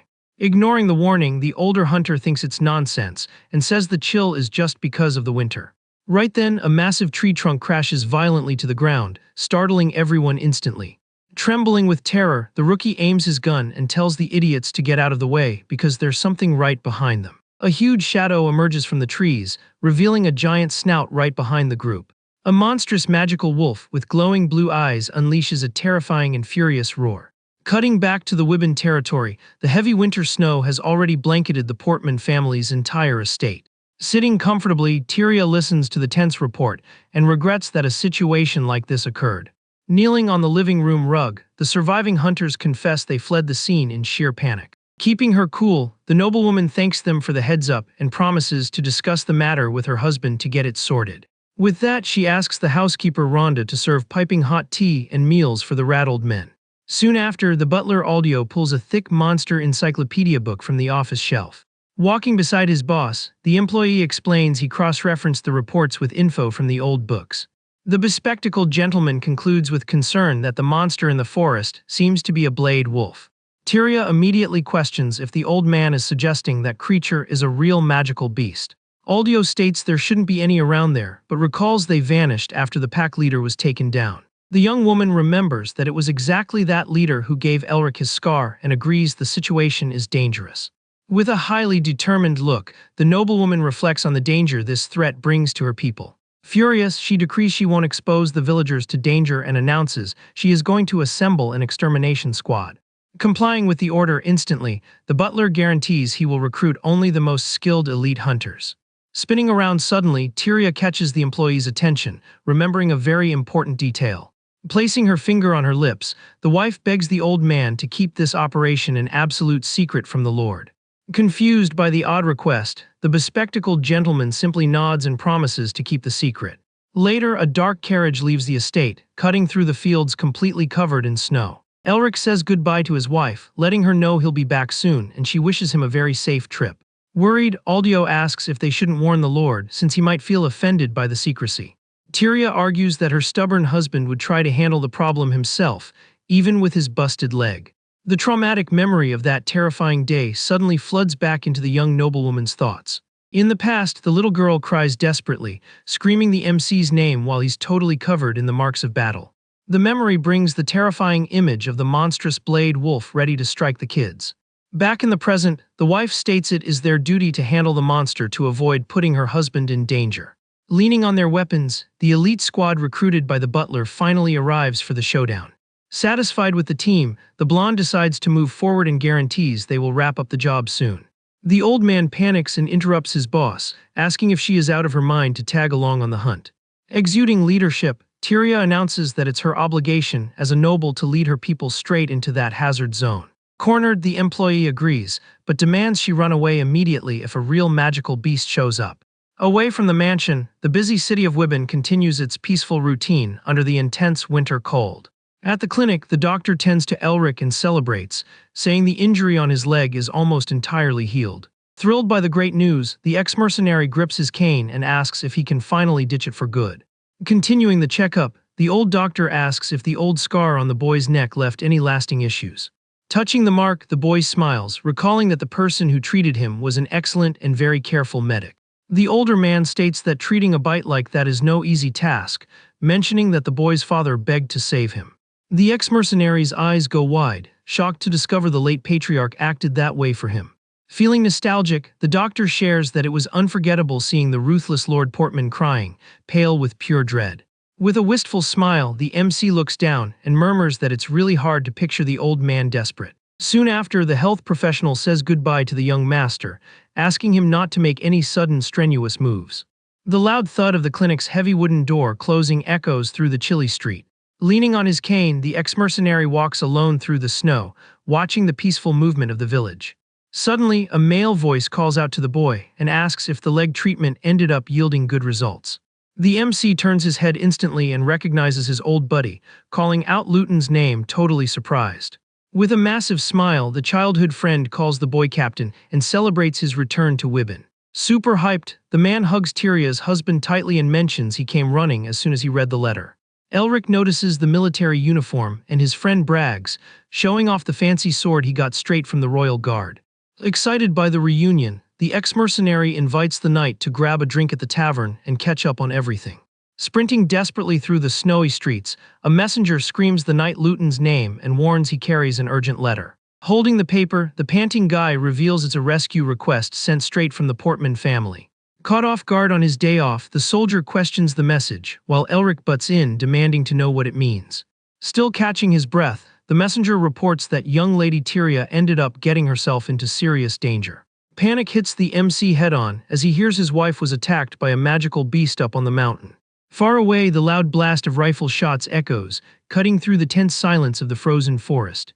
Fierce and relentless, the massive blade wolves charge hard right through the heavy snow. Holding his ground, one of the hunters fires his gun point-blank at the approaching pack. With a dead-on impact, the bullet hits the magical monster's head and drops it instantly. Without losing focus, the team coordinates their shots, while two guards take on the mission of protecting and escorting Tyria out of there.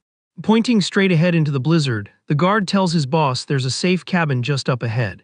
Reaching the wooden steps, the protector tells the young woman to get inside quickly and hide. Prepping the next move, the soldier orders his buddies to light up the glow stones right away. He explains that the mana released by those objects will grab the monster's attention and draw them away from the hideout. The strategy works perfectly, and the wolves change paths to chase down the elite squad. Hidden in the dark cabin, Tyria and little Marie shiver from the cold, wrapped in thick blankets. Feeling guilty, the noblewoman apologizes for dragging the maid into that danger, but the girl reassures her. Full of optimism, the employee guarantees help will arrive soon and tells her boss to hang tough. Even amidst the chaos, the blonde states in relief that hiding the problem from her husband was the right call to keep him safe. Hearing that confession, the little maid stares at the young wife, showing a great deal of concern. Braving the intense blizzard, a group of knights rides at full speed across the freezing mountain. Riding his horse, Elric tortures himself mentally, trying to understand why the girl took on this risk alone. Distressed, the warrior wonders if his wife trusts him so little that she'd keep something this serious a secret. Noticing his buddy's tension, Luton shouts, grabbing the ex-mercenary's attention. The knight tells him to calm down and swears he's going to rescue the noblewoman at all costs, earning a sincere thank you from the Lord. The MC's mind travels back in time, recalling the day he ran to protect little Tyria. In those dark times, a gigantic blade wolf cornered the two kids alone in the forest. Terrified of the monster, young Elric told his soldier friend to fetch backup as fast as possible. Back in the present, Luton charges forward with determination and swears he'll never let his captain fight alone again. In the middle of the snow, the rescue group finally spots the surviving hunters waving frantically. Jumping off his horse in a hurry, Elric demands to know his wife's whereabouts, and the hunter points out the nearby cabin. The survivor explains that his buddies acted as bait and ended up isolated by the magical monsters. Stepping up, the ex-mercenary tells the man to guide him to save the rest of the squad. However, Luton grabs his friend's shoulder firmly and rejects the Lord's request right on the spot. The knight announces he'll handle rescuing the hunters and orders the boy to run straight to his wife's arms. With a confident smile, the soldier promises he isn't that coward from the old days anymore and asks for a vote of confidence. Proud of his comrade's growth, the MC agrees with the plan and praises the true knight. Wasting no time, Luton orders the hunter to show the way to the clash, and the man obeys immediately. Already facing the opposite direction, Tyria's husband locks onto his main goal with a determined look. Braving the biting wind, the warrior runs entirely on his own through the middle of the frozen landscape. His quick, firm footsteps sink into the fresh snow as he pushes his pace as hard as he can. Cursing the situation, the ex-mercenary sprints panting and prays desperately that the girls are safe. Relief finally hits the boy when he spots the roof of the old wooden cabin further ahead. Reaching his destination, Elric kicks the heavy hideout door wide open with all his might. Busting into the dark room, the young master yells the blonde's name with his heart pounding out of his chest. Completely in shock from the sudden arrival, Tyria stutters her husband's name while Marie watches, startled. Taking a deep breath, the ex-mercenary walks slowly toward the two huddled women. In a swift, emotion-driven move, the MC pulls the noblewoman into an incredibly tight hug. Utterly stunned by the affection, the young woman blushes and asks why he traveled to such a dangerous place. In response, the warrior's hands just squeeze his wife's coat even tighter with sheer relief. Frustrated, the boy states that he should be the one asking that question, demanding to know why she acted without talking it out first. Kneeling on the floor, the girl defends herself, saying she just didn't want to put him at risk. The Lord looks down, looking deeply hurt, and asks if her trust in him is really that tiny. Desperate to clear up the misunderstanding, the blonde hugs her husband tightly and shoots down the accusation instantly. Understanding the situation, Elric softens his expression and makes his partner promise never to do something so reckless alone again. With super red cheeks, his wife accepts the request and seals the promise, calling him affectionately. Watching the romantic scene from the front row, little Marie flashes a smile of pure relief and happiness. The couple's cozy moment is interrupted by heavy footsteps approaching the hideout's entrance. One of the guards bursts in, announcing the squad made it back safe, making the maid cheer with joy. Highly satisfied, the young master praises the team's speed and thanks everyone for their hard work. However, Elric's relaxed look vanishes quickly when he notices someone important is missing from the group. Staring at the soldiers, the ex-mercenary asks where Knight Luton is, making the atmosphere heavy. The hunter hesitantly explains that the leader ordered them to fall back and decided to take on the pack of monsters alone. Annoyed by his comrade's suicidal move, the lord slaps his own forehead, cursing his buddy for being an idiot. Without skipping a beat, the warrior orders the squad to get the women off the mountain while he heads back to save the soldier. Before the MC can move forward, a delicate hand grabs the sleeve of his coat tightly. Turning his head, the boy hears his wife confess she's terrified by the thought of seeing him hurt. With tears in her eyes, the noblewoman begs her husband to promise he'll return safely from that mission.